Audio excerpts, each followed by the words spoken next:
கேட்டீங்கன்னா கிறிஸ்துவுக்கு உண்டான அந்த ஐக்கியம் என்பது இப்போ இல்லாமல் போய் கொண்டிருக்கிறது. அதான் எங்கள் பிரச்சனை. அது கணவன் மனைவிக்குள்ளேயோ அல்லது பிள்ளைகள் பெற்றோருக்குள்ளேயோ ஒரு ஐக்கியம். ஏன்னா இந்த வசனத்தை வாசிக்கும் பொழுது எனக்கு ரொம்ப ஆச்சரியமாக இருந்துச்சு. என்ன அப்படின்னு கேட்டிங்கன்னா, நோவாவுக்கு கர்த்தர் ஒரு தரிசனம் கொடுக்குறாரு. என்ன சொல்கிறாருன்னா, அந்த வசனத்தை நீங்கள் வாசிங்க இல்லையா, தற்காலத்தில் காணாதவைகளை குறித்து தேவ எச்சரிப்பு பெற்று. இப்போ ஆண்டவர் என்ன சொல்லியிருப்பார் நோவா கிட்ட? எப்பா இன்னொரு வருஷம் சொல்லியிருக்க மாட்டார், இன்னும் சில கொஞ்ச நாளில் உலகம் அழிய போது நீ ஒரு பேழையை உண்டு பண்ணு. அது சொல்கிறார், இங்கே சொல்கிறார், ஜலத்தில் அழிக்க போகிறேன், நீ ஒரு பேழையை உண்டு பண்ணு. இப்படி கர்த்தர் சொல்லி அந்த ஜலப்பிரளயம் வர்றதுக்கு இடைப்பட்ட காலம் எவ்வளோன்னு பார்த்தீங்கன்னா ஏறக்குறைய 100 வருஷம். ஏறக்குறைய 100 வருஷம். நீங்கள் அந்த 5ஆம் அதிகாரம் கடைசி வசனம் வாசிங்க பார்ப்போம். ஆதியாகமம் 5 கடைசி. நோவா 500 வயதான போது சேம், காம், யாபேத் என்பவர்களை பெற்றான். 7ஆம் அதிகாரம் 11ஆம் வசனம். நோவாவுக்கு 600ஆம் வயதாகும் வருஷம் 2ஆம் மாதம் 17ஆம் தேதியாகிய அந்நாளிலே மகா ஆழத்தின் ஊற்று கண்கள் எல்லாம் பிளந்தன, வானத்தின் மதகுகளும் திறவுண்டன. ஏறக்குறைய கர்த்தர் நோவா கிட்ட ஃபர்ஸ்ட் தரிசனமாகி பேச ஆரம்பிச்சு ஜலப்பிரளயம் வரத்துக்கு 100 வருஷம். சில வேத வல்லுநர்கள் 120 வருஷம் அப்படின்னு சொல்றாங்க. ஏறக்குறைய 100லேருந்து 120க்குள்ள வச்சுக்கோங்களேன். ஒரு தரிசனம் கிடைக்குது நோவாவுக்கு. ஆண்டவர் பேசுறாரு. என்ன சொல்றாரு? உலகமே அழிய போது, ஒரு பேழையை உண்டு பண்ணு. இந்த தரிசனத்தை நோவாவால தன் மனைவிக்குள்ள கொண்டு போக முடிஞ்சிச்சு பாருங்க 100 வருஷமா. இன்னைக்கு நீங்க ஒரு தரிசனத்தை உங்களுடையதான பார்ட்னர், கணவன் மனைவிக்குள்ளேயோ மனைவி கணவனுக்குள்ளேயோ கொண்டு போக முடியுதா? உங்களால் அந்த காரியத்தை செய்ய முடியுதான்னு மட்டும் பாருங்க. அது நான் சொல்றது உலக பிரகாரமாக ஆரம்பிச்சு ஒரு குடும்பத்தில் ஒரு விஷயத்தை டிசிஷன் எடுக்கணும் அப்படின்னா கணவனும் மனைவியும் சேர்ந்து ஒன்றா எடுக்க முடியுதான்னு பாருங்க. அப்படி எடுக்க முடியாதவங்க எப்படி ஒரு ஆவிக்குரிய டிசிஷன் எடுப்பீங்க? எப்படி ஒரு தரிசனத்தை பெற்றுக்கொள்வீங்க? எப்படி ஒரு ஊழியத்தை இணைஞ்சு செய்வீங்க? இன்னைக்கு நிறைய ஊழியக்காரனுடைய குடும்பத்திலையும் சரி, ஆவிக்குரிய குடும்பத்திலும் சரி, அந்த ஊழியமோ ஆவிக்குரிய வாழ்க்கையோ ஒரு சிலர் ரொம்ப கஷ்டப்பட்டு ஓட்டிக்கிட்டு இருக்கிறாங்க. சரி வாழ்ந்து முடிச்சிடணும் அப்படின்னு ஓட்டுறவங்க இருக்காங்க. இன்னொரு சிலர் முடியவே இல்லை, தரிசனத்தை விட்டு போனவங்களா இருக்கிறாங்க. சரி விட்டுங்க முடியாது அப்படின்னு சொல்லி ஊழியமே போச்சு, தரிசனமே போச்சு நிறைய பேருக்கு. காரணம் என்ன? கர்த்தர் தான் உங்களோட கூட பேசுகிறார், கர்த்தர் தான் ஒரு காரியத்தை சொல்றாரு. அதை ஏன் உங்களால் உங்க பார்ட்னர்கிட்ட கொண்டு போக முடியல அப்படின்னா என்ன அர்த்தம்? அவங்க 2 பேருக்குள்ள ஒரு வீட்டுக்குள்ள இருக்கிறாங்க, 10 வருஷம் 20 வருஷம் 30 வருஷம் 40 வருஷம் இருக்கிறாங்க. ஆனால் அவர்களுக்குள்ள ஒரு மனம் இல்லை. அவ்வளோதான் விஷயமே, ஒரு ஒன்னஸ். இந்த விஷயத்தை கர்த்தர் சொல்றாரு. இது கர்த்தர் சொல்வார் இருந்த இவங்களால புரிஞ்சிக்க முடியல. அவர்கள் ஒரே மாம்சமாக இருப்பார்கள்னு வசனம் மட்டும் சொல்லுது. நாமளும் அப்படிதான் ஒரு உறுதிமொழி கொடுத்து வரோம். அப்படி கொண்டு வரும்பொழுது நம்மளால என்ன செய்ய முடியல? நம்ம மூளை சொல்றதை கால் செய்து, மூளை சொல்றதை கை செய்து, கண்ணில் தண்ணி வந்து ஆட்டோமேட்டிக்காக கை போய் தொடக்குது. இதுக்கு சென்டராக இருந்து மூளை ஒரு ஐடியா கொடுக்குது, போய் தொடன்னு சொல்லி. இப்போ கண்ணு கேட்கல, நீ எனக்கு வந்து தொடன்னு சொல்ல. அப்போ ஒரே மாம்சம்னா என்ன? இங்கே நடக்கும் ஒரு அந்த ஒன்னஸ் வருது பாருங்களேன். அப்படி தேவனுடைய திட்டத்திலேயோ அல்லது உலக பிரகாரமாக கர்த்தர் கொடுக்குற ஆலோசனையிலையோ உங்களால் ஒருமனப்பட்டு செயல்பட முடியுதா? ஒன்று டாமினேஷன் இருக்கு. என்ன டாமினேஷன் இருக்கு? நான் தான் செய்வேன் இப்படிதான் அப்படின்னு இல்லையா? முடியாதுன்னு அப்படியே பிரிவினை இருக்கு. இங்க என்ன இல்லை அப்படின்னு சொல்லி கேட்டீங்கன்னு சொன்னா அதை ஷேர் பண்ணி அதை எப்படி கொண்டு போகணும் அப்படிங்கிறதான அந்த ஒன்னஸ் இங்க இல்லை. நோவாக்குள்ள ஒரு பெரிய தரிசனம். யோசிச்சு பாருங்க, எவ்வளவு பெரிய தரிசனம் பாருங்க. நான் ஒரு நாள் இந்த வசனத்தை படிக்கும் போது இப்படி பார்த்துக்கிட்டே இருந்தேன். சில காரியங்களே ஆவியானவர் இடத்துல வசனத்தில் உணர்த்தினார். உதாரணமா இப்போ இயேசு வந்து 3.5 வருஷம் ஊழியம் பண்ணார். 3.5 வருஷம் ஊழியம் பண்ணுறதுக்கு இயேசு பண்ண ப்ரிப்பரேஷன், அவரை பரலோகம் ஆயத்தம் பண்ணது 30 வருஷம். 30 வருஷம் ஆயத்தம் பற்றி எத்தனை வருஷம் ஊழியம் பண்ணியிருக்காரு? 3 வருஷம் ஊழியம் பண்ணியிருக்கிறார். மோசே கிட்டத்தட்ட 40 வருஷம் எகிப்தில் இருந்தார். 40 வருஷம் மீதியா தேசத்தில் இருந்தார். 80 வருஷம் ரெடி ஆயிருக்கிறாரு. அடுத்த 40 வருஷம் என்ன பண்ணாரு? ஊழியம் பண்ணார். அப்போ ஒரு 40 வருஷம் ஊழியத்துக்கு அவர் எத்தனை வருஷம் ரெடி ஆனாரு? 80 வருஷம் ரெடி ஆயிருக்கிறாரு. இல்ல மீதியா தேசத்தில் இருந்த மட்டும் வச்சுக்கிட்டா கூட 40 வருஷம் ரெடி ஆயிருக்கிறார். 40 வருஷம் ஊழியத்துக்கு 40 வருஷம் ரெடி. இப்போ இந்த நோவாவுடைய பேழை எடுத்துக்கோங்க. கிட்டத்தட்ட நோவா 100 வருஷம் பேழையை கட்டியிருக்கிறார். ஆனால் பேழை வேலை பார்த்த நேரம் எவ்வளோன்னு பார்த்தீங்கன்னா, அடுத்து இது 600ஆம் வருஷம் வந்துச்சா, அடுத்த அதிகாரத்தில் வாசிச்சிங்கன்னா 601ஆவது வருஷம் 1ஆம் மாதமே என்ன வந்துருச்சு? நோவா பேழையை விட்டு வெளியே வந்துட்டார். ஸோ ஏறக்குறைய ஒரு வருஷம் வேலை பார்த்துருக்கு. பேழை மொத்த பேழை வேலை பார்த்த நேரம் எவ்வளவு? 1 வருஷம். ஆனால் ப்ரிப்பரேஷன் எவ்வளவு? 100 வருஷம். 100 வருஷம் ப்ரிப்பேர் ஆனால் 1 வருஷம் வேலை. 40 வருஷம் ப்ரிப்பேர் ஆனால் 40 வருஷம் மினிஸ்ட்ரி. 30 வருஷம் ப்ரிப்பேர் ஆனால் 3.5 வருஷம் மினிஸ்ட்ரி. இதை பார்க்கும்போது கொஞ்சம் ஆடாக இருந்துச்சு. ஆடானா கொஞ்சம் என்னது இத்தனை வருஷம் ரெடி ஆனால் தான் இவ்வளோ மினிஸ்ட்ரி பண்ண முடியுமா அப்படின்னு சொல்லிட்டு அப்படி யோசிக்கும் போது இந்த கேள்வி ஒன்று வருதுன்னா அது ஆவியானவர் கொடுக்குறாருன்னு அர்த்தம். அப்படியே யோசிச்சுட்டே இருக்கும்போது ஆவியானவர் சொன்னார், இதை கொஞ்சம் நல்லா கவனிச்சுப்பாரு. இப்போ நோவா அந்த பேழை 1 வருஷம் தான் ஊழியம் பண்ணுச்சு. ஆனால் அந்த ஊழியத்தோட எஃபெக்டை பாருன்னாரு. நோவா பேழைக்குள்ள இருந்து வெளியே வந்தது தான் அடுத்த 4000 வருஷம் நீங்களும் நானும் பூமியில் இருக்கிறோம். அந்த 1 வருஷம் ஊழியத்தோட எஃபெக்ட் எப்படி? 4000 வருஷம் நம்ம பூமிக்குள்ள மிருகங்கள் நாமெல்லாம் இருக்கிறதுக்கு காரணமே அந்த நோவா பேழை பண்ண 1 வருஷம் ஊழியம். 40 வருஷம் ஊழியம் பண்ணாரு மோசே. ஆனால் அடுத்த 2000 வருஷம் நியாயப்பிரமாணம் ஊழியத்தால் தான் நடந்துச்சு. அவர் கொடுத்த அந்த பிரமாணம் தான் அடுத்த 2000 வருஷம். இயேசு 3.5 வருஷம் தான் ஊழியமே பண்ணாரு. இப்போ 2000 வருஷமும், அதுக்கு முன்னாடி 2000 வருஷம் பாதாளத்தில் இருந்தவங்களும், அதுக்கப்புறம் இப்போ இயேசுலேருந்து இப்போ வரைக்கும் 2000 வருஷம் நாம் அத்தனை பேரும் மரிக்கிறவர்கள் எல்லோருமே ரட்சிக்கப்படுற எல்லா காரியங்களும் அத்தனையும் அந்த 3 வருஷம் ஊழியத்தில் இயேசு பண்ணது. நாம் எத்தனை வருஷம் ஊழியம் பண்ணுறோங்கிறது முக்கியம் இல்லை, எப்படி பண்ணுறோங்கிறது தான் முக்கியம். நம்முடைய எஃபெக்ட் எவ்வளோ தூரம் பூமியில் இருக்குங்கிறது தான் முக்கியம். இப்போ யோசிச்சு பாருங்க, இந்த பேழைக்குள்ள 1 வருஷம் தான் அந்த பேழை ரெடி ஆகுது, ரெடி பண்ணுறாரு நோவா, உட்காந்து ரெடி பண்ணுறாரு. ஆனால் அந்த தரிசனம் இருக்குல்ல, அதை அந்த குடும்பத்துக்குள்ள கொண்டு போகிற விஷயம் இருக்குல்ல.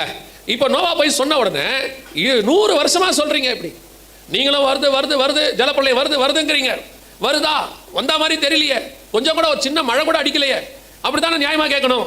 இன்னைக்கு ஒரு கணவர் ஒரு பிசினஸ் ஆரம்பிக்கிறாரு, ஒரு 2 மாசம் 3 மாசம் அந்த பிசினஸ் கொஞ்சம் டல்லா இருந்துச்சுன்னா மனைவி கேட்கறது என்ன கேட்கறாங்க, என்ன பிசினஸ் பண்றீங்க, ஒன்றும் வரா மாதிரியே தெரியலையே, இப்படியே போயிட்டு இருக்குதே, எங்க அப்பா எல்லாம் அப்படின்னு ஆரம்பிச்சிருவாங்க, அடுத்து எங்க அண்ணன் எல்லாம் அப்படிம்பாங்க.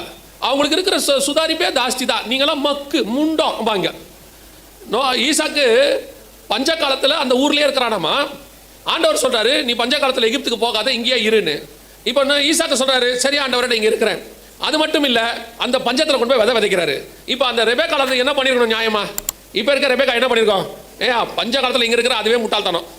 அவன் கிளம்பி சவுதி அரேபியா அங்கங்கன்னு ஊழியத்துக்கு போயிட்டு இருக்கிறான், அங்கே கிளம்பி வேலைக்கு போயிட்டு இருக்காங்க. எங்கள் மாமா பையன் ஒருத்தர் துபாயில் வேலை செய்கிறாரு, நீ வேணா அங்கே போறியா தான் கேட்போம். இப்போ இருக்க ரெபேக்கா இல்லையா, யூஸ்வலாக தானே கேட்க போறீங்க, அது என்னத்தை செய்ய போறியா, நமக்கு ஆலோசனை கொடுக்கறதுல நம்மள மாதிரி அதிசயமான ஆள் யாருமே இல்லை, நம்மள ஆண்டவருக்கு ஆலோசனை கொடுக்குறாள் அந்த மாதிரி ஆட்கள் இல்லையா. அப்போ அது 10ஆவதுக்கு ஈசாக்கு வர விதை எடுத்துட்டு போறாரு. எங்கேயா போற காலங்கத்தில் விதை விதைக்கலான்னு போறேன், ஆட பைத்தியமே. உடனே ஃபோன் பண்ணி அம்மா இப்படி ஒரு ஆளை பிடிச்சி என் மண்டையில் கட்டி வச்சிக்கல, உடனே அவங்க அம்மா ஐநா சபை செயலாளர், உடனே அவங்களுக்கு ஒரு ஃபோன் அடிச்சிடுறது. இல்லைன்னா அங்கே ஃபோன் பண்ணி சொன்னோன்னா அவங்க அப்பா கிட்ட சொல்லிடுறது. அவர் உடனே அங்கே ஃபோன் அடிக்கிறார், மாப்பிள்ள எங்கே போறீங்க, ஒன்றும் கொடுத்த பிறகு எதுக்கு அப்புறம் வீட்டுக்கு ஃபோன் பண்ணுறீங்க. நிறைய ஆட்கள் சேட்டை பிடிச்ச ஆட்கள்லாம் இருக்கு. நீங்கள் தான் இந்த குடும்பத்துக்கு வந்துட்டீங்கல்ல, அது இனி உங்கள் குடும்பம் எது இதானே, அப்புறம் இந்த குடும்பத்தை பற்றி வீட்டுக்கு போய் ஃபோன் பண்ணி கம்ப்ளைண்ட் பண்ணிட்டே இருந்தால் என்ன அர்த்தம். சில அம்மாமார்கள்லாம் இருக்குது, உங்களை சொல்ல நீங்களாம் தங்கம், நான் பேசுறது எல்லாமே சுரண்டைக்கு வெளியேன்னு வச்சுக்கோங்க. நான் சொல்றது புரியுதா, நீங்கள் தான் எப்படி நினச்சிக்கூடாது, லட்சுமிபுரத்தை சொல்கிறார் போல. நான் இதை பற்றி அந்த நிக்கோபார் ஐலாண்டுக்கு அந்த பக்கத்தில் உள்ள ஒரு குரூப்பை பற்றி பேசிட்டு இருக்கிறேன். சில அம்மாமார்கள்லாம் இருக்கு, எப்போ பார்த்தாலும் கணவர்கிட்ட எங்கள் அப்பா எங்களை எப்படி வச்சிருந்தார் தெரியுமா, எங்கள் வீட்டில் ராணி மாதிரி நாங்கள் இருந்தோம், 4 பேர் இருந்தோம், 4 பேரும் ராணி. எந்த நாட்டுக்கு நாம் ராணியாக இருந்தோம் சொல்லுங்க. எப்போ பாரு சில நேரங்களில் அந்த ஆள் ஏதோ பாவம் வேலைக்கு போகிறான், கஷ்டப்படுறான், சம்பாதிக்கிறான், கொண்டு வந்து கொடுக்குறான், ஏதோ சரி அந்த ஆளுக்கு இருக்கிற திறமையில அந்த ஆள் ஓடிக்கிட்டு இருக்கான், கொஞ்சம் திறமை குறைவாக கூட இருக்கும். எல்லாரும் ஒரே மாதிரி இருக்கிறோமா, எல்லாரும் ஒரே மாதிரி இருக்குமா. நீங்கள் உங்கள் அம்மா மாதிரி இருக்கீங்களா, அதை நம்பித்தான் நாங்கள் கல்யாணம் பண்ணுறோம். சரி மாமியார் ரொம்ப அன்பாக இருக்காங்க, அதே மாதிரி இந்த அம்மா இருக்குன்னு பார்த்தா மாமியாருக்கு ஆப்போசிட்டாக இருக்குது இல்லையா, கொண்டு வந்து கல்யாணம் பண்ணி சரியா. அவரோட்ட போட்டு அந்த ஆளை போட்டு சேட்டை பண்ணி ஒரு ஆள் அந்த மாதிரி ஒரு தெரிஞ்ச ஒரு ஆள் அப்படி பண்ணிவிட்டான். இந்த அம்மா எப்போ பார்த்தாலும் எங்கள் அப்பா வீட்டில் இருந்த மாதிரி இல்லை, எங்கள் அப்பா வீட்டில் இருந்த மாதிரி இல்லைன்னு சொல்லிகிட்டே இருந்திருக்கு. ஒரு நாள் கையை பிடிச்சி தரன்னு இழுத்துட்டு போயிட்டான். இழுத்துட்டு போய் அவங்க அப்பாட்ட கேட்டிருக்கான், மாமா நீங்கள் எப்படி வச்சிருக்கீங்க உங்கள் பொண்ணை, நீங்கள் சொல்லுங்கள், நான் அதே மாதிரி வச்சுக்கிறேன். ஏன்னா நான் என்ன பண்ணாலும் இந்த அம்மா என்ன செய்யுது, எங்கள் அப்பா வீட்டில் இருந்த மாதிரி இல்லைன்னு சொல்லுது, நீங்கள் சொல்லுங்கள் நான் வச்சுக்கிறேன் அதே மாதிரி. உடனே அவங்க அப்பா சொன்னாராம், போடா பைத்தியக்காரா, இவளை வச்சுக்க முடியாதுன்னு தானே 22 வயசான உடனே யாராவது மாப்பிள்ளை இருந்தால் சொல்லுங்கன்னு ஊரெல்லாம் சொல்லி வச்ச, நீயா தானே வந்து மாட்டிக்கிட்ட, நாங்களாம் வந்து உன்னை கேட்டோம், மரியாதை கூட்டிகிட்டு போ அப்படின்னாராம். அப்போ அவனுக்கு பக்குன்னு ஆகி போச்சான், ஓ இதுக்கு பின்னாடி இவ்வளோ பெரிய விஷயம் தான் இருக்குது போல அப்படின்ட்டு கிளம்பும் போது மாமனார் திருப்பி கூப்பிட்டாருங்க, வா மாப்பிள்ள நான் இவளை கைப்பிடிச்சு கொடுமா அழுதுனேன் ஞாபகம் இருக்கா உனக்கு அப்படின்னு கேட்டார். ஆமாம் மாமா பொண்ணு பிரியும் அழுதிங்க, சே நான் இன்னையோட தப்பிச்சேன், இன்னிலேருந்து நீ மாட்டினு தாண்டா நான் அழுதேன், உனக்காக தான் அழுதேன் நான் அப்படின்னாரா. 22 வருஷத்துக்கு மேலே அப்பாவே வச்சுக்க மாட்டேங்கிறாரு, மாப்பிள்ளை கிடைக்குமான்னு கேட்டு கொடுத்துறாரு. அந்த ஆள் சாவர வரைக்கும் வச்சு பாதுகாக்கிறான். அந்த ஆளை போய் எப்போ பார்த்தாலும் சேட்டை பண்ணிக்கிட்டே இருக்கிறது. ஒரு விஷயத்த அந்த ஆள் சொல்கிறாருன்னா முதல்ல காது கொடுத்து கேளுங்க, என்ன சொல்கிறாருன்னு கேளுங்க. நீங்கள் படித்தவங்க தான் இல்லைன்னு சொல்லலை, நீங்கள் ஆலோசனை சொல்லலாம், அதை யாரும் சொல்லலை. கர்த்தருடைய தரிசனம் அந்த ஆள்கிட்ட இருக்குல்ல, கர்த்தர் ஏதோ ஒன்று வெளிப்படுத்துவார்ல. நான் இந்த பிரதர் வீட்டில் தங்கியிருக்கிறேன், எனக்கு ரொம்ப ஆச்சரியமா இருந்துச்சு அவர் சொன்னதை. இப்போ நான் நேற்று கூட தம்பிங்கிட்ட சொல்லிட்டு போனேன், அது எப்படி அப்படின்னு எனக்கு புரியலன்னு. அவர் ஆசைப்பட்டது போலீஸ் ஆகணும்னு சொல்லி, ஆனால் பார்க்குறது விவசாயம். பொதுவாக நம்ம என்ன பண்ணுவோம், விவசாயத்துலேருந்து போலீஸுக்கு போவோம், அவர் போலீஸ்லேருந்து விவசாயத்துக்கு வர்றாரு. அதை அந்த குடும்பம் அக்செப்ட் பண்ணிக்குது பாருங்களேன், அவங்க ஒத்துக்கிறாங்க பாருங்க. இல்லைன்னா நம்ம என்ன செய்வோம், ஆமாம் நல்ல உழப்ப விட்டுட்டு விவசாயத்துக்கு வந்திருக்காரு அப்படி தானே கேட்போம். இன்னைக்கு அந்த மனுஷனை கர்த்தர் ஆசீர்வதிச்சிருக்காருல்ல, அப்போ அந்த தரிசனத்தை புரியணும்ல, அதுதான் இருக்கிறதுல ரொம்ப முக்கியம். ஆண்டவர் என்ன சொல்றாருன்னு கேட்கணும், அது உங்க இஷ்டப்படி தான் ஆண்டவர் சொல்வார்னு எதிர்பார்க்க முடியாது. நான் சொல்றது கணவனுக்கும் பொருந்தும், எதனா மனைவிக்கு மட்டும் சொல்ல நினைக்காதீங்க, கணவனுக்கும் பொருந்தும். 2 பேருக்கும் ஏதோ ஒரு காரியத்தை கர்த்தர் சொன்னா அது கர்த்தர் சொல்றாரான்னு பார்க்கணும். அது கர்த்தர் சொல்ற விஷயம் ஃபர்ஸ்ட் இருக்கணும். அதை ரெண்டு பேரும் ஒருமித்து அந்த தரிசனத்தை தாங்கணும். இல்லைன்னா அந்த தரிசனத்தை நிறைவேற்றுறது ரொம்ப கஷ்டம். பல நேரங்களில் அநேகருடைய தன் வாழ்க்கையில் கர்த்தர் கொடுத்த தரிசனம் நிறைவேறாமல் போகிறதுக்கு அதான் காரணம். நிறைய ஊழியக்காரங்க வாழ்க்கையில் நான் பார்த்துருக்கிறேன். நல்ல ஓட்டத்தை ஓடுறாங்க, அவங்களுடைய வாழ்க்கையில் வீழ்ச்சி எங்கே வருது? நான் ஒரு பெரிய ஊழியக்காரர், நான் பேர் சொல்ல விரும்பலை, பெரிய ஊழியக்காரர். அவருக்கு இருந்த திறமைக்கும் உலக பிரகாரமாக சொல்கிறேன், அவருக்கு அவ்வளோ டேலண்ட். பத்தாவதுக்கு கர்த்தர் அவருக்கு பயங்கரமான கிருபையை கொடுத்திருந்தார். அவர் காலகட்டத்தில் அவரை மாதிரி ஒரு மனுஷன் கிடையவே கிடையாது. நான் சொல்லுவேன், அவ்வளவு எல்லாம் நினைஞ்ச மனுஷன். அந்த மனுஷனுடைய வீழ்ச்சிக்கு காரணம் அவர் குடும்பம் மட்டும். அவரால் அவர் குடும்பத்தோட கூட ஒருமனமாக இருக்க முடியல, இல்லை அந்த குடும்பத்தோட அவரோட ஒருமனமாக இருக்க முடியல. அதனுடைய வீழ்ச்சி என்னவாயிருச்சு? எங்கேயோ இருக்க வேண்டிய மனுஷன் கடைசியில் எப்படியோ அந்த ஊழியம் முடிஞ்சு போச்சு. உங்களுக்கு கர்த்தர் கொடுக்குற அந்த தரிசனத்தை தாங்குகிறவர்களை மாறுங்க. ஒரு மனுஷனுக்கு தரிசனம் கொடுத்தா அது குடும்பத்துக்கு கொடுத்த தரிசனம்னு அர்த்தம். முழு குடும்பம் தாங்கி பிடிக்கணும். எனக்கு ரெபேக்காளை ரொம்ப பிடிக்கணும். அடிக்கடி நான் சொல்றது காரணம் என்னன்னா, அவ்வளோ பெரியதான ஒரு பஞ்ச தேசம் விதைக்கு அவன் புறப்படுறான். அந்த மாதிரி வாயை திறந்து ஒரு வார்த்தை பேசாது. அந்த முடிவு வர்ற வரைக்கும் வெயிட் பண்ணுது. அந்த வருஷம் வசனம் சொல்றது, அந்த வருஷம் கர்த்தர் அவனை 100 மடங்கு ஆசீர்வதித்தார். நீங்க பொறுத்து பாருங்க. ஒரு கணவன் ஒன்று செய்யறாரா, மனைவி ஒன்று செய்யறாங்களா, கொஞ்சம் வெயிட் பண்ணி பாருங்க. அது கர்த்தர் சொன்னதா இருந்தால் ஒரு ஆசீர்வாதம் வரும். சில நேரங்களில் நெகட்டிவ் கூட வரும், வீழ்ச்சி கூட வரும். அந்த நேரத்தில் நீங்க எப்படி இருக்கணும் தெரியுமா? கூட இருக்கிற ஆளை நீங்களும் சேர்ந்து நசுக்க கூடாது போட்டு. சில நேரங்களில் இப்போ 100 வருஷம் வேலையை கட்டுறாரு, 50 வருஷம் ஆச்சு, இல்லை ஒரு 10 வருஷம் ஆச்சு, மழை வரல. இன்னைக்கு நோவா அப்படியே உலகமே பைத்தியக்காரன்னு சொல்லும். அப்படிதானே வசனம் சொல்லுது பேதுருவின் புத்தகத்தில், நோவா நீடிய தேவன் நீடிய பொறுமையோடு காத்திருந்த போது அவைகள் கீழ்ப்படியாமல் போன ஆவிகள்னு சொல்லி. நோவா காலத்தில் ஒருத்தன் கூட நோவாவுடைய சுவிசேஷத்தை ஏற்றுக்கொள்ளலை. அவர் சொன்ன நீ அந்த பிரசங்கத்தை ஒருத்தன் கூட இல்லை, நீதியை பிரசங்கித்தவனாகிய நோவா அப்படின்னு இருக்கு. அப்போ ஒருத்தன் கூட ஏற்றுக்கொள்ளலை. கிட்டத்தட்ட ஒரு பக்கம் பிரசங்கம் பண்ணிட்டு இருக்கிறேன், ஒரு பக்கம் பேழையை கற்றார். அத்தனை பேர் என்ன சொல்லியிருப்பான்? நோவாவை பார்த்து வைத்தியக்கார மாதிரி பண்ணிட்டு இருக்கிறேன். ஏன்னா இது உலகமே. இப்போ நீங்கள் சொல்லி பாருங்க, நோவாவுடைய தரிசனத்தை இப்போ நீங்கள் சொல்லி பாருங்க. இந்த மாதிரி உலகமே அழிய போகுது, இது நாங்கள் இப்போ அதை தான் சொல்லிட்டு இருக்கிறோம். உலகமே ஒரு மிகப்பெரிய பேரழிவை சந்திக்க போகுது, அதுக்கு நடுவில் தேவ பிள்ளைகளை கர்த்தர் காப்பாற்றுவார். இதைத்தான் அவன் சொல்கிறான். இந்த பேழையை கர்த்தர் காப்பாற்ற போறாரு, இந்த பேழைக்குள்ள வருகிறவங்க எல்லாம் கர்த்தர் காப்பாற்றுவார். இதை சொன்னா உலகம் அவனை பைத்தியமாய் பார்க்கும். சரி, உலகம் பைத்தியமா பார்க்கட்டும். இவங்க வீட்டில் எப்படி பார்த்துருக்கணும் அவனை நியாயமா? ஏன்பா நீங்களும் 10 வருஷமா சொல்றீங்க, 20 வருஷமா சொல்றீங்க, 30 வருஷமா சொல்றீங்க, 50 வருஷம் சொல்றீங்கப்பா, எவனாவது கேட்கறானப்பா? எதுக்குப்பா இந்த பிரசங்கம்? ஒரு ஊழியத்துக்கு ஒரு மனுஷனோட போய் கல்யாணம் பண்ணி ஊழியத்துக்கு போய் அங்கே ஒரு ரிசல்ட் இல்லை, அந்த இடத்துல ஒரு 10 பேர் கூட ரட்சிக்கப்படல, 5 பேர் தான் வந்திருக்காங்க, இல்லை ஒருத்தர் கூட வரலன்னு வச்சுக்கோங்க. அந்த ஊழியக்கார குடும்ப சமாதானமா இருக்குமா? முதல்ல அந்த கர்த்தர் சொல்லி தான் அந்த ஊழியக்கார் போயிருப்பார். நான் ஒரு மிஷனரியை பற்றி கேள்விப்பட்டேன். கிட்டத்தட்ட ஒரு வருஷம் ஒரு ஆத்மா கூட வரல. ஒரே ஒரு வருஷம் ஒரு ஆத்மா கூட வரவே இல்லை. அந்த மனுஷன் போய் ஒரு வீடு வாடகை எடுத்து தன் மனைவியோட தங்கி இருக்கிறார். ஒவ்வொரு ஞாயிற்றுக்கிழமையும் தன் மனைவிக்கு மட்டுமே பிரசங்கம். அப்புறம் ஒரு குழந்தை பிறக்குது, அந்த கை குழந்தை, அதுக்கு மட்டுமே பிரசங்கம். ஒரே ஒரு ஆள் வரல. ஒரு வருஷம் கழிச்சு அந்த ஆள் பிரசங்கம் பண்ணிட்டு இருக்கிறாரு. ஒருத்த கல்லெடுத்து அடிச்சானோ. கல்லெடுத்து அடிச்ச உடனே அல்லேலூயா அப்படின்னு அப்படியா. என்னன்னு கேட்டதுக்கு மனைவி கேட்டாங்களா, இதுக்கு எதுக்குப்பா அல்லேலூயா சொல்றீங்க? ஒருத்தன் அடிக்கிறானேன்னு. இல்லை, இந்த ஒரு வருஷத்தில் ஒருத்தன் என் பிரசங்கத்தை கேட்டுட்டான். எவனோ ஒருத்தன் என் பிரசங்கத்தை கேட்டதுனால தான் கல்லெடுத்து அடிச்சிருக்கான்.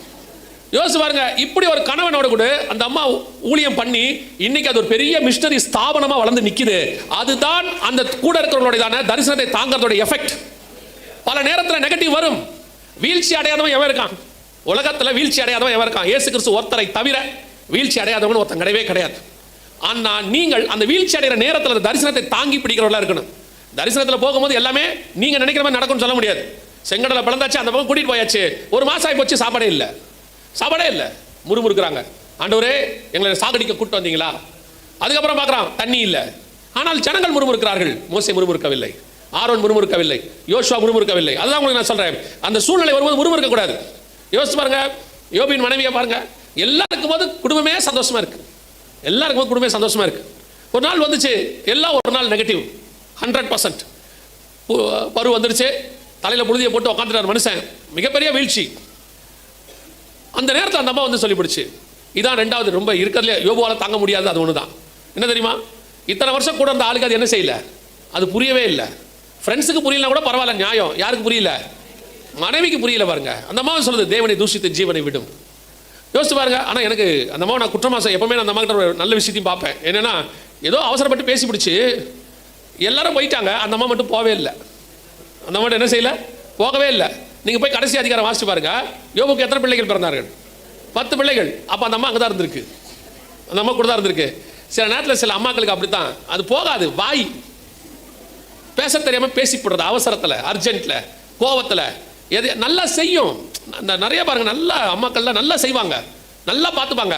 வாய் சரி கிடையாது, பட்டீர்னு பேசிப்படுறது. பேசிவிட்டு அதுக்கப்புறம் நல்லா கவனிச்சிங்கன்னா அந்த அம்மா செஞ்சது எதுவுமே நிற்காது. எது நிற்கும் தெரியுமா? அந்த பேசுனது மட்டும் நிற்கும். அந்த அம்மா செஞ்ச எந்த உதவியும் நிற்காது. கடைசி வரைக்கும் என்ன தெரியுமா சொல்லுவாங்க? என்ன ஒரு வார்த்தை அவள் பேசிவிட்டா, இந்த மாமியாருக்கு மற்றதெல்லாம் கணக்கு நிற்கவே நிற்காது மைண்டில். மருமக செஞ்ச எதுவுமே நிற்காது. எது நிற்கும் தெரியுமா? என்னை பார்த்து ஒரு வார்த்தை சொன்னா பாரு அப்படிங்க. இது 30 நாள் காப்பி போட்டு கொடுத்துருக்கோம், அது கணக்கில் வராது. இட்லி சுட்டு கொடுத்துருக்கோம், கணக்கில் வராது. அதெல்லாம் வராது. அதுக்கு தான் சொல்கிறேன், நீங்கள் பேசும்போது ரொம்ப கேர்ஃபுல்லாக எதை பேசுகிறீங்க என்ன பண்ணுறீங்கன்றது ரொம்ப கேர்ஃபுல்லாக இருக்கணும். பல நேரங்களில் உங்கள் கூட இருக்கிற அந்த பார்ட்னர் ஒரு பிரச்சனை வரும்போது உங்களை தவிர வேற ஒருத்தரும் கூட நிற்கிறதுக்கான சரியான ஆள் கிடையாது. You are the right person. நீங்கள் நிற்கணும் கூட. இருக்கட்டும், தோல்விதான் அடையட்டுமே, என்ன இப்போ தோத்து போன இந்த உலகத்தில் தோக்காதவன் எவனுமே இல்லை.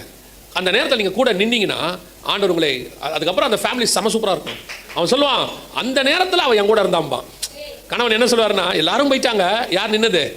நானும் என் மனைவியும் தான்பான். அந்த இடத்துல நீங்கள் நிற்கணும். அதுதான் ரொம்ப இம்பார்ட்டன்ட். இங்கே நம்ம அங்கே செய்ய மாட்டோம் பாருங்களேன். நம்ம ரொம்ப அந்த தரிசனத்தை தாங்குறவங்களா இருக்க மாட்டோம். முதல்ல அந்த தரிசனத்தை தாங்குறவங்களா மாறுங்க. ரெண்டாவது, தன் குடும்பத்தை ரட்சிக்கும்படி வேலை உண்டு பண்ணினான் அப்படின்னா அடுத்து மிக முக்கியமானது, இன்னைக்கு உள்ள மிகப்பெரிய பிரச்சனை, நான் சொல்லுவேன் யூனிவர்சல் பிரச்சனை அல்லது உலகளாவிய ப்ராப்ளம் என்னன்னு கேட்டா, அவன் குமாரனும் அவன் குமாரரின் மனைவிகளும் வேலைக்குள் பிரவேசித்தார்கள். உங்களால் உங்க தரிசனத்தை உங்க மனைவிக்குள்ள கொண்டு போக முடிஞ்சா கூட அந்த தரிசனத்தை அடுத்த தலைமுறைக்கு என்ன பண்ண முடியல, கொண்டு போகவே முடியல. அது ரொம்ப இம்பார்ட்டன்ட். உங்களால் உங்க தலைமுறைக்கு உங்க தரிசனத்தை கொண்டு போக முடியுதா? கர்த்தர் உங்களுக்கு வச்ச ஒரு ஆவிக்குரிய வாழ்க்கை, நீங்க கடந்து வந்த பாதை, இதை உங்க பிள்ளைகளுக்கு உங்களால் கொண்டு போக முடியுதா? நிறைய பெற்றோர் இப்போ சொல்லக்கூடதான மிக முக்கியமான விஷயம் என்ன அப்படின்னு கேட்டிங்கன்னா, ஜபக்குறிப்பில் எங்களுக்கு வர ஜபக்குறிப்பில் நிறைய என்ன ஜபக்குறிப்புனா, பிள்ளைகள் ரட்சிப்பு. பிள்ளைகள் ரட்சிப்புக்கு தான் அதிகமாக ஜெபம். ஒன்று குடும்பம் பிரியுது, இல்லை பிள்ளைகள் ரட்சிப்பு. இந்த ரெண்டு தான் எங்களுக்கு வர அதிகப்படியான ஜபக்குறிப்பு. என்ன காரணம் அப்படின்னு கேட்டிங்கன்னா, இப்போ நோவாவுக்குள்ள அந்த தரிசனம் யாருக்குள்ள வரல, யாருக்குள்ள வந்துருச்சு? அவங்க பிள்ளைகளுக்குள்ள வந்துருச்சு. ஆனால் மோசேக்குள்ள தரிசனம் அவங்க குடும்பத்துக்குள்ள வரல. எல்லாம் எங்கே பாருங்க, என்ன பாருங்க, மோசே கிட்ட இருந்த தரிசனம் யாருக்குள்ள வரல? அவன் சந்ததிக்குள்ள வரல. அதே மாதிரி சாமுவேல் மாதிரி அவங்க பசங்க இல்ல, ஏலி மாதிரி அவங்க பசங்க இல்ல, தாவீது மாதிரி அவங்க பசங்க இல்ல. அப்படின்னா என்ன அர்த்தம்? இவங்க எல்லாருமே பரிசுத்தவான்கள், இவங்க எல்லாம் தரிசனம் உள்ளவர்கள், இவங்க எல்லாம் கர்த்தரால் அழைக்கப்பட்டவர்கள். ஆனா இவங்களுக்குள்ள இருக்கிற தரிசனம் யாருக்குள்ள வரல? அடுத்த தலைமுறைக்குள்ள வரல. இதுல ஒரு குரூப் இப்படி இருக்கு. எந்த குரூப் தெரியுமா? இது கொஞ்சமா இருப்போம், ஆனா இப்படி ஒரு குரூப் இருக்கு. எந்த குரூப்னா, இந்த எசேக்கியா ராஜா மாதிரி ஒரு குரூப் இருக்கு. எசேக்கியா ராஜா கிட்ட ஆண்டவர் சொல்வாரு, நீ இப்படி பாபிலோன் காரங்கள சுத்தி காட்டின, உன் தேசம் இந்த மாதிரி சிறைப்பட்டு போகும் அப்படின்னு. அவன் ரொம்ப துக்கமாவான். ஐயோ அப்படின்னு உடனே ஆண்டவர் சொல்வார், சரி உன் காலத்தில் நடக்காது, உன் பிள்ளைகள் காலத்தில் நடக்கும். உடனே ராஜா சொல்லுவான், என் காலத்தில் நடக்காமல் இருந்தால் சரி. இப்படி ஒரு குரூப் இருக்குது. இப்போ கொஞ்சம் இந்த கடைசி காலத்தில் அன்பு தனிந்து போகணும் இருக்குல்ல, அந்த தனிந்து போன அன்புல ஒரு குரூப் என்னன்னா, தாய் தகப்பனுடைய அன்பு தனிஞ்சு போச்சு. பிள்ளைகள் எக்கடி கட்டாலும் பரவாயில்ல, பிள்ளைகள் எக்கடி கட்டாலும் பரவாயில்ல, நம்ம நல்லா சந்தோஷமா ஜாலியா இருந்துட்டு போயிடணும் அப்படின்னு இருக்கு. இப்போ இருக்கான்னு கேட்குறீங்களா? ஒருவேளை உங்க கிராமத்தில் இருக்காது, உலகம் முழுக்க அப்படி ஒரு குரூப் இருக்கு. பிள்ளைகள் என்ன பண்ணாலும் பரவாயில்ல, நம்ம நல்லா இருக்கணும். அப்படியே கொஞ்சம் சொல்லுவாங்க, நம்ம என்னங்க பண்ண முடியும், வளர்த்து விட்டுட்டோம், இதுக்கு மேலே அவங்களாச்சு, அவங்க ஃபேமிலி ஆச்சு அப்படிம்பாங்க. இல்லைங்க, உங்களுக்குள்ள இருக்கிற அந்த தரிசனம், உங்களுக்குள்ள இருக்கிற ஆசீர்வாதம், கர்த்தர் உங்களுக்கு கொடுத்த வாக்குத்தத்தம் உங்கள் தலைமுறைக்கும் போகணும். அதை கொண்டு போய் சேர்க்க வேண்டிய பொறுப்பு உங்க கையில தான் இருக்குது. நீங்க அதை செய்றீங்களான்றதா கேள்வி. பிள்ளைகளுக்கு நீங்கள் என்ன பண்றீங்க? நல்ல படிப்பு கொடுக்குறீங்க, சொத்து வாங்கி கொடுக்குறீங்க, அப்புறம் அவங்களுக்கு ஒரு நல்ல எதிர்காலம் ரெடி பண்ணணும்னு சொல்லி நல்ல படிக்க வச்சு மாப்பிள்ளை பார்த்து பொண்ணு பார்த்து பண்ணி வைக்கணும். ஆனால் உண்மையில நீங்கள் கொடுக்க வேண்டியது என்ன தெரியுமா? நீங்கள் இந்த ஆசீர்வாதமாக இருக்கீங்களே, அதுக்கு காரணமான இயேசுவை தான் உங்கள் பிள்ளைகளுக்கு நீங்கள் ஃபர்ஸ்ட் கொடுத்துருக்கணும். ஏன் தெரியுமா? இது எதுவுமே இல்லாவிட்டால் உங்கள் பிள்ளைகளுக்கிட்ட இயேசு இருந்தார்னா அவர் உங்களுக்கு கொடுத்த மாதிரி உங்கள் பிள்ளைகளுக்கு அதை கொடுத்துருவார். ஆனால் இது எதுவுமே கொடுத்துட்டு, எல்லாத்தையும் கொடுத்துட்டு இயேசுவை கொடுக்காம விட்டுட்டீங்கன்னா ஒரு நாள் இது எல்லாமே அழிஞ்சு போயிடும். இது இன்னைக்கு இருக்கிற ஆவிக்குரிய பெற்றோர் அல்லது கிறிஸ்தவ பெற்றோர்கள்ட்ட இருக்க டிராபேக். பிள்ளைகளுக்கு என்ன கொடுக்குறீங்க? சர்ச்சுக்கு கூட்டு வரதுல எவ்வளோ இம்பார்ட்டன்ஸ் கொடுக்குறீங்க? ஞாயிற்றுக்கிழமை ஒரு கிளாஸ், ஸ்பெஷல் கிளாஸ்னா தேவையில்லை, நான் ஸ்கூலுக்கு போகல அல்லது காலேஜுக்கு போகல அல்லது எக்ஸாமுக்கு போகல, சர்ச்சுக்கு தான் போவேன்னு கரெக்டாக சொல்கிற பெற்றோர் எத்தனை பேர்? நீங்கள் எத்தனை பெற்றோர் சொல்லுவீங்க? உங்களுக்கு பிசாசு சோதனையை வைக்கிறான், கர்த்தர் அனுமதிக்கிறார். அந்த சோதனையை எக்ஸாம் சண்டே தான் வைக்கிறாங்க. இப்போ 6 நாள் இருக்கு, 6 நாள்ல முக்கியமான எக்ஸாம்ஸ்லாம் பாருங்க சண்டே வைக்கிறான். அதுக்கு அவன் ஒரு காரணம் சொல்றான். உங்களுக்கு 6 நாள் இருக்கு, அவன் 6 நாள் வைக்கிறது இல்லை. இது உங்களுக்கு வைக்கப்பட்ட விசுவாச சோதனை. சர்ச்சா எக்ஸாமா? ஒரு காலகட்டம் வரைக்கும் நான் சொல்லுவேன், போன தலைமுறை நாங்க விசுவாசியா இருக்கிற காலகட்டம் வரைக்கும் எங்களுக்கு வச்ச டெஸ்ட் சர்ச்சா வேலையா, சர்ச்சா வேலையா, இவ்வளவுதான் எங்களுக்கு வச்ச டெஸ்ட். நாங்கள் ஒரு தீர்மானம் எடுத்தோம், வேலை கிடையாது சர்ச்சு அப்படின்னு ஒரு தீர்மானம் எடுத்தோம். நான் சொல்லுவேன், என் வாழ்க்கையில் 2 சாட்சி சொல்லுவேன். நான் வந்து ஆரம்பத்தில் ஒரு கடை வச்சு வேலை பார்த்துட்டு இருந்தபோது, அப்போ திடீர்னு ஞாயிற்றுக்கிழமை காலையில் கடைக்கு போயிட்டு சாயங்காலமாக தான் ஆராதனைக்கு போவேன் நான். இப்போ ஒரு நாள் ஆண்டவர் கேட்டார், ஃபர்ஸ்ட் ப்ரிஃபரன்ஸ் எனக்கா வேலைக்கா அப்படின்னு கேட்டார். உங்களுக்கு தான் ஆண்டவரே, அப்போ காலையில் ஆராதனைக்கு வாண்டார். இது எனக்கு ஆவியானவர் உணர்த்துறது, யாரும் சொல்லலை. நான் எங்கள் கடையில் சொன்னேன், நான் காலையில் வரமாட்டேன், நான் வந்து இந்த மாதிரி வேலைக்கு ஆராதனைக்கு போகிறேன் அப்படின்னு சொன்னேன். உடனே என் கூட இருந்தவங்களாம் சொன்னாங்க, பைத்தியக்கார மாதிரி பார்க்காத, இந்த கடையை கத்தத்தானே உனக்கு ஆசீர்வதிச்சு கொடுத்தாரு, அதை நீ பத்திரமா பார்க்கணுமா இல்லையா? நம்ம ஆட்கள் அப்படி ஞானமாக பேசுவான், நம்ம ஆண்டவர் அதோட ஞானமாக பேசுவார். அவர் சொன்னார், என்ன ஈசாக்கா நான் தானே கொடுத்தேன், ஆமாம் நான் தானே கேட்டேன், தருவியா தர மாட்டியா? நான் ஆசீர்வதிச்சு கொடுத்த கடையாகவே இருக்கட்டும், இப்போ கடையா நானா? ஒரு நாள் சொல்லிட்டேன், இன்னிலேருந்து வரமாட்டேன் காலையில். இப்போ எல்லாருமே சொன்ன வார்த்தை, நீ உன் பிஸ்னஸ் நாசமாக போக போகுது, எவனாவது பிஸ்னஸ் விட்டு இப்படி போவானா? நான் போனேன். நான் சொல்லுவேன், என் வாழ்க்கையில் அந்த அந்த ஒரு தீர்மானம் நான் நம்புகிறேன், பரலோகம் எனக்கு வச்ச டெஸ்ட்டுன்னு நான் நம்புகிறேன். அன்றைக்கி எடுத்த தீர்மானம், ஒரு நாள் இனி எனக்கு வேலை இல்லை, நான் சபன் தான் தீர்மானம் எடுத்தேன். இன்றைக்கி கர்த்தருடைய கிருபையினால் 7 நாளும் சபைக்கு போகிறதுக்கு கர்த்தர் எனக்கு கிருபை தந்திருக்கிறார். ஏதாவது ஒரு இடத்துல கர்த்தரை நிற்க வைக்கிறேன். 2வது டெஸ்ட்டு. அதுக்கப்புறம் எனக்கு வெளிநாட்டில் ஒரு வேலை கிடச்சிச்சு. வெளிநாட்டில் ஒரு வேலை கிடச்ச உடனே அங்கே போனோம். கிட்டத்தட்ட 1 மாதம் வேலையே கிடைக்குன்னு சொல்லி கூப்பிட்டு போனாங்க, வேலை கிடைக்கல. கடைசியாக ஒரு வேலை கிடச்சிச்சு. அந்த வேலைக்கு போன உடனே அந்த இன்டர்வியூவில் அவர் கேட்குறாரு, வெரி இம்பார்ட்டன்ட்ப்பா, எங்களுக்கு சண்டே ஒர்க் பண்ணணும் அப்படின்னாரு. அவர் சொன்னது, ஏன்னா இது டூரிஸ்ட் ஸ்பாட்டு, இங்கே சண்டே தான் கூட்டம் நிறையா இருக்கும், நீ சண்டே யூ மஸ்ட் ஒர்க் அப்படின்னாரு. நான் சொன்னேன், சாரி சார், சண்டே ஒர்க் பண்ண முடியாது இல்லை, நான் வேணால் 6 நாள் ஒர்க் பண்ணுறேன், ஓவர் ஷிஃப்ட் கூட பண்ணுவேன், சண்டே ஒர்க் பண்ண மாட்டேன் அப்படின்னு.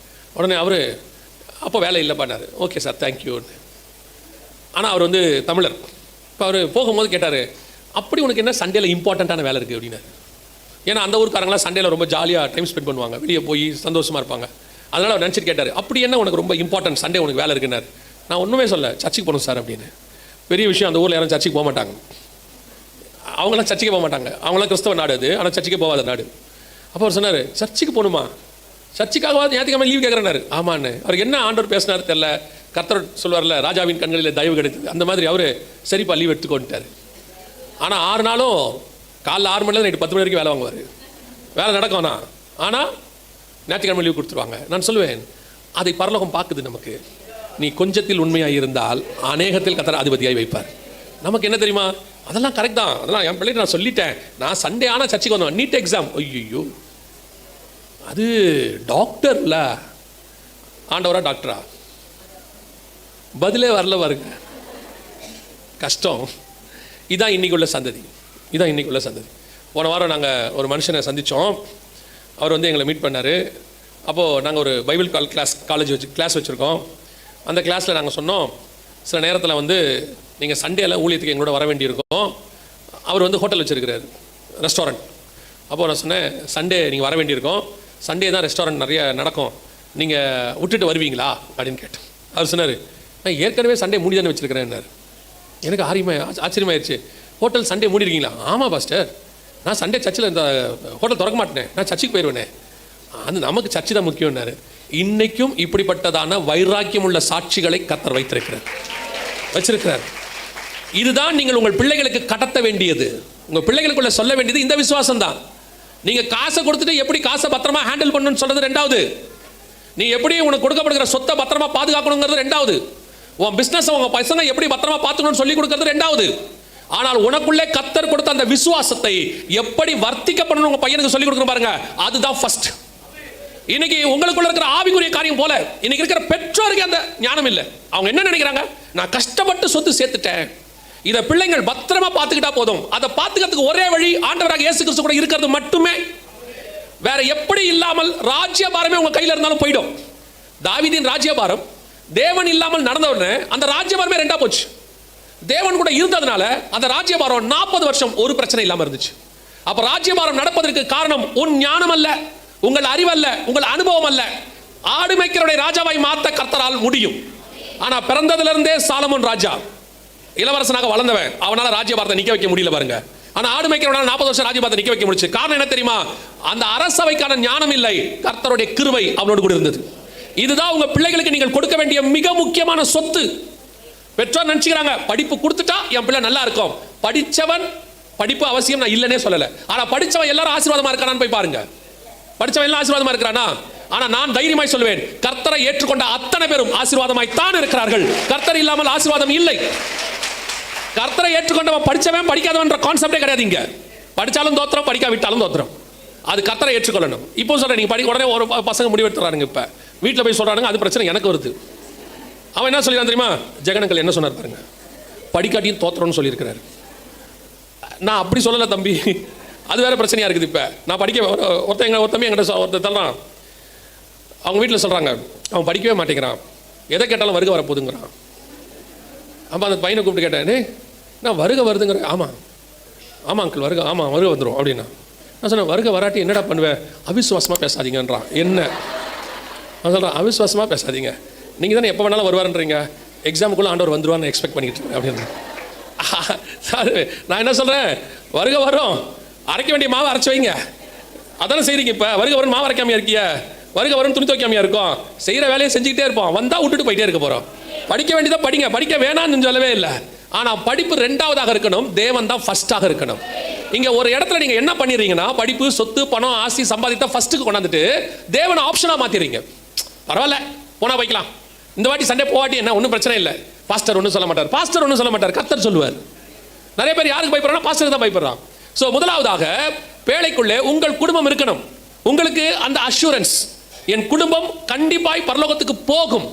வருகை வந்தா நானும் என் பிள்ளைகளும் என் மனைவியும் என் கணவனும் கண்டிப்பாய் போவோம். இந்த நிச்சயம் உங்களுக்கு இருந்தால் அதுதான் நீங்கள் பேழைக்குள்ளே பிரவேசிப்பதற்கான ஃபர்ஸ்ட் அடையாளம். இருக்கான்றதை நிச்சயம் பண்ணுங்க. அப்போ என்ன பண்ணணும்? உங்க ஆவிக்குரிய விஷயத்தை பத்தி கொஞ்சம் தியானிக்கணும். உட்காந்து உங்க குடும்பத்தை பத்தி ஒரு டெய்லி ஃபேமிலி பிரேயர், ஒரு குடும்ப ஜெபம் ஒன்று இருக்கணும். ஒரு அதிகாரத்தை வாசிச்சு, அதாவது சில நேரங்களில் நான் சொல்லுவேன், இந்த ஆவிக்குரிய வாழ்க்கைக்கு வந்த உடனே, நல்ல ஆவிக்குரிய வாழ்க்கைக்கு வந்த உடனே பாரம்பரிய சபையார்னா நீங்கள் சொல்லுவோம்ல, சிஎஸ்ஐக்காரங்களை பார்த்து பாரம்பரிய சபையார், அந்த சபையார் இப்படிலாம் சொல்கிறோம்ல. ஆனால் அவங்ககிட்ட இருக்கிற நல்ல பழக்கங்கள் எல்லாத்தையும் நீங்கள் விட்டீங்க விசுவாசங்கிற பேரில். போய் சிஎஸ்ஐ குடும்பங்களில் போய் பாருங்கள், இப்போ இருக்கான்னு தெரியாது எனக்கு, நான் சொல்கிறது முன்னாடி. குடும்ப ஜபம்னு ஒன்று கண்டிப்பாக இருக்கும் வீட்டில், கம்பல்சரி இருக்கும். சாயங்காலத்தில் ஒரு 7:30-8 மணிக்கு மேலே உட்காந்து கணவன் மனைவி பிள்ளைகளாக சாப்பிட்றதுக்கு முன்னாடி உட்காந்து ஒரு அதிகாரம், சங்கீதம், நீதிமொழிகள் தான் ஒன்று வாசித்துட்டு 2 பாட்டு பாடி ஒரு ஜெபம் பண்ணிட்டு அதுக்கப்புறம் தான் சாப்பிடுவாங்க. இன்றைக்கி உங்கள் வீடுகள் அது இருக்குதா? குடும்ப ஜபம் ஒன்று இருக்குதா? நடக்குதா குடும்ப ஜபம்? கேட்டால் நீங்கள் சொல்கிற காரணம் என்ன? ஆளாளுக்கு ஒரு நேரத்துக்கு வராங்க, அவர் வேலைக்கு போயிட்டு ஒரு பக்கம் வராரு, பிள்ளைங்க படிக்க டியூஷனுக்கு போகுது, அங்கே போகுது, எல்லாம் வருது, எங்கே சேர்ந்து ஜெபிக்க முடியுது அப்படின்னு சொல்கிறியா? இதை ஒரு நியாயமான காரணம்னு எடுத்துக்கிட்டா, அப்படி நீங்கள் சொல்கிற நியாயமான காரணம் நான் எடுத்துக்கிட்டேன்னு வச்சுக்கோங்களேன். இப்போ யாரோ ஒருத்தர் கல்யாணத்துக்கு கூப்பிட்றான், சாயங்காலமாக வாங்கன்னு. நீங்கள் அந்த கல்யாணக்காரத்தை சொல்கிறீங்களா? எங்கெங்க வர முடியும், அவர் ஒரு நேரத்தில் வேலைக்கு போயிட்டு வருவார், பிள்ளைங்க டியூஷனுக்கு போயிட்டு வருது, அப்படிலாம் எங்களால் வர முடியாதுங்க சொல்கிறீங்களா? குடும்பமே போகிறீங்களா இல்லையா? எப்படி பிளான் பண்ணுறீங்களா இல்லையா? சாயங்காலம் ஒரு வேலை கல்யாணம் சாயங்காலம் வச்சா காலையிலேருந்தே பிளானிங் நடக்குது இல்லை? காலைல வீட்டுக்கார வெளியே போகும்போதே சொல்லி அனுப்புறீங்களா, சாயங்காலம் சீக்கிரம் வந்துருங்க, நம்ம கல்யாணத்துக்கு போகணும். அவங்க கோச்சிப்பாங்க, கொஞ்சம் டயத்துக்கு வந்துருங்க. திருப்பி மதியானம் ஃபோன் பண்ணி ரிமைண்ட் பண்ணுறீங்க, சாயங்காலம் வந்துருங்க. அப்புறம் சாயங்காலம் ஒரு 4 மணிக்கு மேலே சொல்கிறீங்க, கிளம்பிட்டீங்களா? பையனை சொல்லி அனுப்புறீங்க, டேய் டியூஷனில் சொல்லிட்டு வந்துரு, 1 மணி நேரம் முன்னாடி வா, இன்றைக்கி கல்யாணம் இருக்குது. அது பத்தாவதுக்கு இதை விட இன்னொன்று நீங்கள் செய்வீங்க, அதான் இருக்கிறதே ரொம்ப மோசம். நைட்டு கல்யாணம் சாயங்காலத்துக்கு போகிறோம்னா காலையிலேருந்து வீட்டில் வெறும் ரசம் தான். ஆமாம் தானே? ரசமும் வாழைத்தண்டு, ரசமும் கீரையும். அவன் கேட்குறான், அப்பாவோ இல்லை கணவரோ இல்லை பையனோ கேட்குறாங்க, என்ன ரசம் வச்சுருங்க? அதான் நைட்டு சாப்பிட போகிறோம்லடா. நைட்டு பிரியாணிக்கு பகல்லே ரசம். இவ்வளோ பிளான் பண்ண முடியுது இல்லை? ஏன் ஃபேமிலி ப்ரேயருக்கு பிளான் பண்ண முடியாது? இப்படின்னு நானே கேட்குறேன்னு கர்த்தர் கேட்பார மாட்டேறேன். ஒவ்வொரு விஷயத்துக்கும் எவ்வளோ பிளான் பண்ணுறீங்க? ஊருக்கு போகிறதா எவ்வளோ பிளான் பண்ணுறீங்க? எல்லாத்துக்கும் பிளான் பண்ணி டிக்கெட் வாங்கி காரில் அதை பண்ணி இதை பண்ணி ரெடி பண்ண முடியுது, ஏன் தேவ சமூகத்துக்கு போக முடியல? இதெல்லாம் நீங்கள் சொல்கிற காரணங்கள் சால்ஜாப். ஆனால் கர்த்தர் சொல்கிறாரு, நீ ஒவ்வொரு நாளும் தேவ சமூகத்தில் காத்திருக்கணும். அப்போ தான் உங்ககிட்ட இருக்கிற ஆசீர்வாதம் உங்கள் பிள்ளைகளுக்கு போகும். அது அப்போ தான் பேழைக்குள்ளே வரும். சும்மா தசமாங்காணிக்க கொடுத்துட்டு பிரதர் சொன்ன மாதிரி ஏதோ ஒரு மிஷினரிக்கு கொஞ்சம் அனுப்பிட்டு அப்புறம் வந்துடும் ஞாயிற்றுக்கிழமை ஆராதனைக்கு வந்துட்டு போயிட்டா என் பிள்ளைகள் ஆசீர்வாதமாக இருப்பாங்களா? இல்லை. எத்தனை கிறிஸ்தவ பிள்ளைகள் அடுத்த தலைமுறையில் ஆசீர்வாதமாக இருக்குன்னு பாருங்க. அதுக்கு மிக முக்கியமான காரியம், உங்களுக்குள்ள இருக்கிற தேவன் அவர்களுக்குள் போகணும், உங்களுக்குள்ள இருக்கிற தரிசனம் அவர்களுக்குள் போகணும், உங்களுக்குள்ள இருக்கிற விசுவாசம் அவர்களுக்குள் போகணும். அப்பத்தான் பேழைக்குள்ள முதலாவதாக நீங்கள் சேர்க்கப்பட வேண்டியவர்கள். 2வது, பேழைக்குள்ள ஆண்டவர் எதை சேர்க்க சொல்றாரு பாருங்க. 19வது வசனம் வாசி. ஜலம் 6ஆம் அதிகாரம் ஆதியாகமத்தின் புஸ்தகம் 19வது வசனம். சகலவித மாம்சமான ஜீவன்களிலும் ஆணும் பெண்ணுமாக வகை ஒன்றுக்கு ஒவ்வொரு ஜோடு உன்னுடன் உயிரோடே காக்கப்படுவதற்கு பேழைக்குள்ளே சேர்த்துக்கொள். இப்போ இந்த வசனத்தை வாசிட்டீங்களா? இப்போ திருப்பி எபிரேயர் 11:7 வாசிங்க. விசுவாசத்தினாலே நோவா தற்காலத்திலே காணாதவைகளை குறித்து தேவ எச்சரிப்பு பெற்று பயபக்தி உள்ளவனாகி தன் குடும்பத்தை ரட்சிப்பதற்கு பேழையை உண்டு பண்ணினான். இப்போ நோவாவுக்கு அவனுடைய தரிசனத்தில் யார் மட்டும் இருக்கிறா? நோவாவுடைய தரிசனத்தில் யார் மட்டும் இருக்கிறா? அவன் குடும்பம் மட்டும் இருக்கு. ஆனால் கர்த்தருடைய தரிசனத்தில் யார் இருக்கிறா? பூமியில் உள்ள சகல ஜீவராசிகளும் இருக்கு. இதுதான் நம்ம பேழைக்குள்ள சேர்க்க வேண்டிய ரெண்டாவது விஷயம். இதை பற்றி சகோதரன் பேசினாரு. ஆனாலும் இன்னும் சில விஷயங்கள் நான் சொல்கிறேன். இது நீங்கள் சேர்த்துக்கொள்ள வேண்டிய ரெண்டாவது விஷயம் என்னன்னா, நாம நம்ம குடும்ப பரலோகத்துக்கு போகிறோம். இப்போ இவ்வளோ நேரம் நம்ம கேட்டிருக்கிறோம், ஏற்கனவே ஆயத்தப்பட்டவங்க இருப்பீங்க. ஓகே, நான் பரலோகத்துக்கு போகணும், என் குடும்பத்தை கொண்டு போகணும்னு ஒரு வைராக்கியம் இருக்கும். ஆசைப்படுறவங்க எல்லாரும் இருப்போம். நம்ம யாருமே நாமளோ நம்ம பிள்ளைகளோ நரகத்துக்கு போகணும்னு விரும்பவே மாட்டோம். ஆயத்தம் என்ன ஆகாமல் இருக்கும். ஆனால் யாராவது விரும்புவீங்களா நரகத்துக்கு போகணும்னு? எல்லாருக்கும் ஆசை, பிள்ளைகள் எங்கே போகணும்? பரலோகத்துக்கு போகணும்னு இருக்கு. அதுக்கான ஆயத்தம் தான் செய்யாமல் இருப்போமே ஒழிய, ஆனால் ஆசைப்பட்டுக்கிட்டே இருப்போம். இப்போ ஆண்டவர் சொன்னது முதல் பாயிண்ட் என்னது? ஆயத்தப்படு, அதுக்கு ரெடி பண்ணு. ரெண்டாவது, நீங்கள் மட்டும் போனால் போதாது, கர்த்தருடைய தரிசனத்தில் வேற யார் இருக்கிறா? இன்னும் சில ஜீவராசிகளும் இருக்கிறது. அத்தனையும் கொண்டு வந்து சேர்க்கணும் உள்ள. அதுவும் இருக்கு. பொதுவாக நீங்க பாருங்க, உங்களுக்கு தெரிஞ்ச வசனம் தான். அந்த வசனத்தை கொஞ்சம் நீங்க எடுத்து பாருங்க.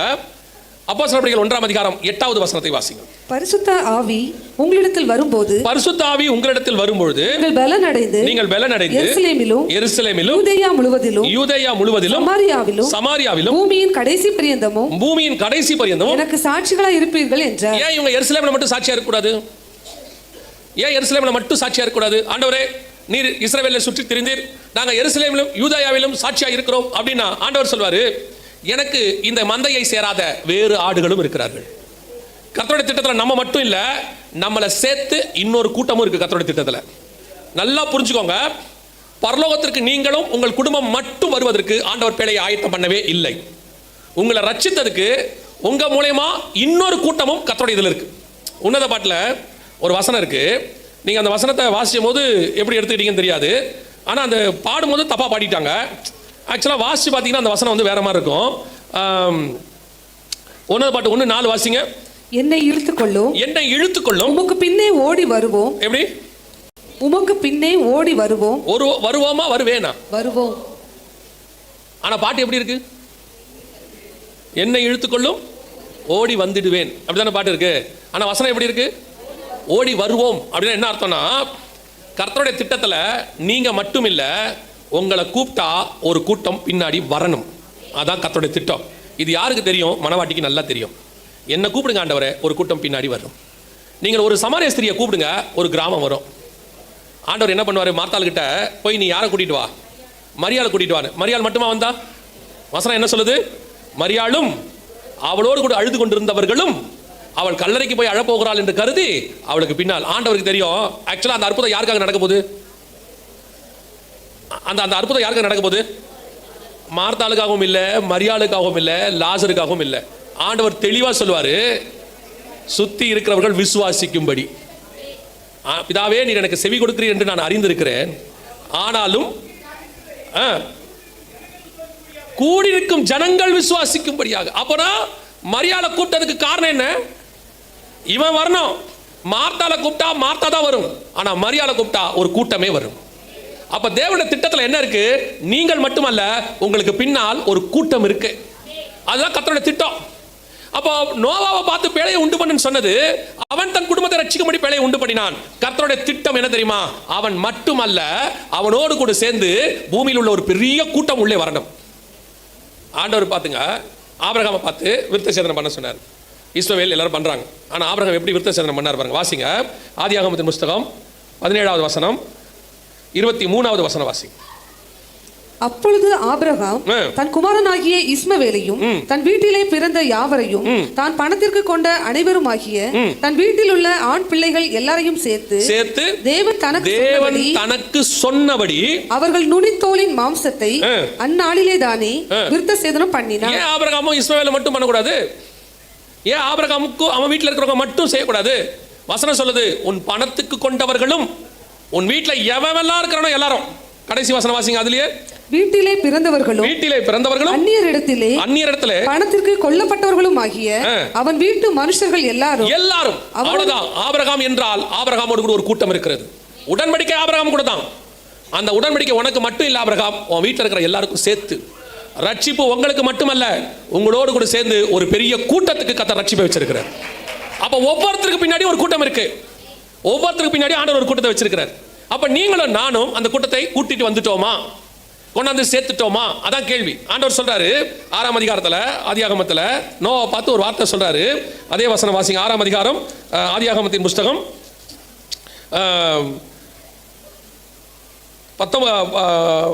20வது வசனம் வாசிங்க. ஜாதி ஜாதியான பறவைகளிலும் ஜாதி ஜாதியான மிருகங்களிலும் பூமியில் உள்ள சகல ஜாதி ஜாதியான ஊரும் பிராணிகளிலும் வகை ஒன்றுக்கு ஒவ்வொரு ஜோடு உயிரோடே காக்கப்படுவதற்கு உன்னிடத்திலே வர கடவுது. வரணும். வந்தா புடிச்சுக்கோலாம் இல்ல, வந்தா புடிச்சுக்கோ, பாரு, சேர்க்க முயற்சி பண்ணு, உன்னிடத்தில் வந்ததை சேர்த்துக்கொள், அப்படிலாம் இல்ல, வர கடவுது. மஸ்ட். சுவிசேஷம் நம்மேல் விழுந்த கடமையாயிருக்கிறது. சொல்லாவிட்டால் நமக்கு ஐயோ. இன்னைக்கு நம்ம ஆத்மா மேல இருக்கிற பாரம் நம்மளை சுத்தி இருக்கிற ஆத்மா மேல வருதா? அவங்களுக்கு சுவிசேஷம் சொல்லணும்னு இருக்குதா? நான் என் குடும்பம் நல்லா இருக்கணும். த மோஸ்ட் செல்ஃபிஷ் ஜெனரேஷன் இது. இந்த ஜெனரேஷன் இருக்குல்ல, எல்லாருமே யாருன்னு கேட்டீங்கன்னா செல்ஃபிஷ் ஜெனரேஷன். உலக பிரகாரமாயும் சரி, ஆவிக்குரிய விதத்திலையும் சரி. சில ஆட்கள்லாம் சர்ச்சில் உட்காந்துக்கிட்டு பெரிய மேதாவி மாதிரி பேசுறது. உங்க சர்ச்சில் இல்ல, மேதாவி மாதிரி பேசுறது. அப்படி உட்காந்துருப்பாங்க. நான் உண்டு, என் வேலை உண்டு தான்ப்பா, நான் சர்ச்சில் இருப்பேன், நான் பாட்டு போவேன், உட்காருவேன், ஆராதனை முடிஞ்சோடனே வீட்டுக்கு வந்துடுவேன், நமக்கு எதுக்கு வம்பு? ஏன் இதே மாதிரி உங்கள் வீட்டில் சொல்லி பாருங்களேன். இதே மாதிரி சொல்லி பாருங்களேன். என் வீட்டில் நான் உண்டு, என் வேலை உண்டுன்னு இருப்பேன். என் மனைவிக்கு என்ன நடந்தா என்ன, என் பிள்ளைகளுக்கு என்ன நடந்தா என்ன, நான் போவேன், சாப்பிடுவேன், தூங்குவேன், ஏஞ்சி வெளியே போயிடுவேன். அடுத்த கேள்வி கேட்போம், நீ எதுக்குடா அந்த வீட்டுக்கு? கேட்போமா கேட்க மாட்டோமா? அதே கேள்வி சர்ச்சில் கேட்போமா கேட்க மாட்டோமா? நாங்கள் கேட்க மாட்டோம், ஆண்டவர் கேட்பார் கண்டிப்பா. நீ எதுக்கு அப்புறம் அந்த சர்ச்சுக்கு? உன்னால ஆண்டவருக்கு என்ன பிரயோஜனம்? நான் தசமா காணி கொடுக்குறேன். நீ வாங்கினதை திருப்பி கொடுத்துருக்க, நீ ஒன்றும் சொந்தமாலாம் கொடுக்கல, சம்பாரிச்சதுல 10ல் 1 கொடுத்துருக்க. அதுவும் புதிய ஏற்பாட்டில் மொத்தமாக கொடுக்க சொன்னார். ஏமாத்தி தெரியுற நீ. சரி போனா போட்டோன்னு விட்டு வச்சிருக்காரு ஆண்டவர். அவன் எப்படி வச்சிருக்காருன்னா ஏதோ கொடுத்து கொலையானே, விட்டு தொலை, அதையாவது கொடுக்குறானே. நம்ம ஊரில் இங்கிலீஷில் ஒன்று சொல்லுவாங்க, சம்திங் இஸ் பெட்டர் தன் நத்திங்பாங்க. ஏதோ ஒன்று கொடுக்குறானே, விட்டு தொலைடா அப்படின்னு வச்சிருக்காரு. ஏதோ அதை கொடுத்துட்டு அதில் ஒரு பெருமை வேற. நல்லா கரெக்டாக தசமா கொடுக்குறேன். தசமாம் காணிக்கங்கிறது நீங்க ஆண்டவர்கிட்ட வாங்கின ஆசீர்வாதத்தை திருப்பி கொடுப்பது. நீங்கள் உங்களை என்ன ஆண்டவருக்கு தந்தீர்கள்? என்ன கொடுத்தீர்கள்? வெறும் கையுமா வந்த உங்களை, கோலும் கையுமா வெறும் வந்த உங்களை பெரிய பரிவாரமா மாத்தி இருக்கிறாரு. ஒண்ணுமில்லாத உங்களை கர்த்தர் உருவாக்கி வச்சிருக்கிறாரு. செத்து மண்ணோட மண்ணா இருக்க வேண்டிய நம்மளை கர்த்தர் ஒரு பெரிய விருட்சமா மாத்தி வச்சிருக்கிறாரு. ஆண்டவருக்கு என்ன செஞ்சோம்? ஆண்டவருக்கு என்ன பண்ணோம்? சில ஆட்கள் இருக்கு, அது நமக்கு முன்னாடி உள்ள ஊழியக்காரங்க பண்ண விஷயத்தை இவங்க தப்பா எடுத்துக்கிட்டாங்கன்னு நான் நினைக்கிறேன்.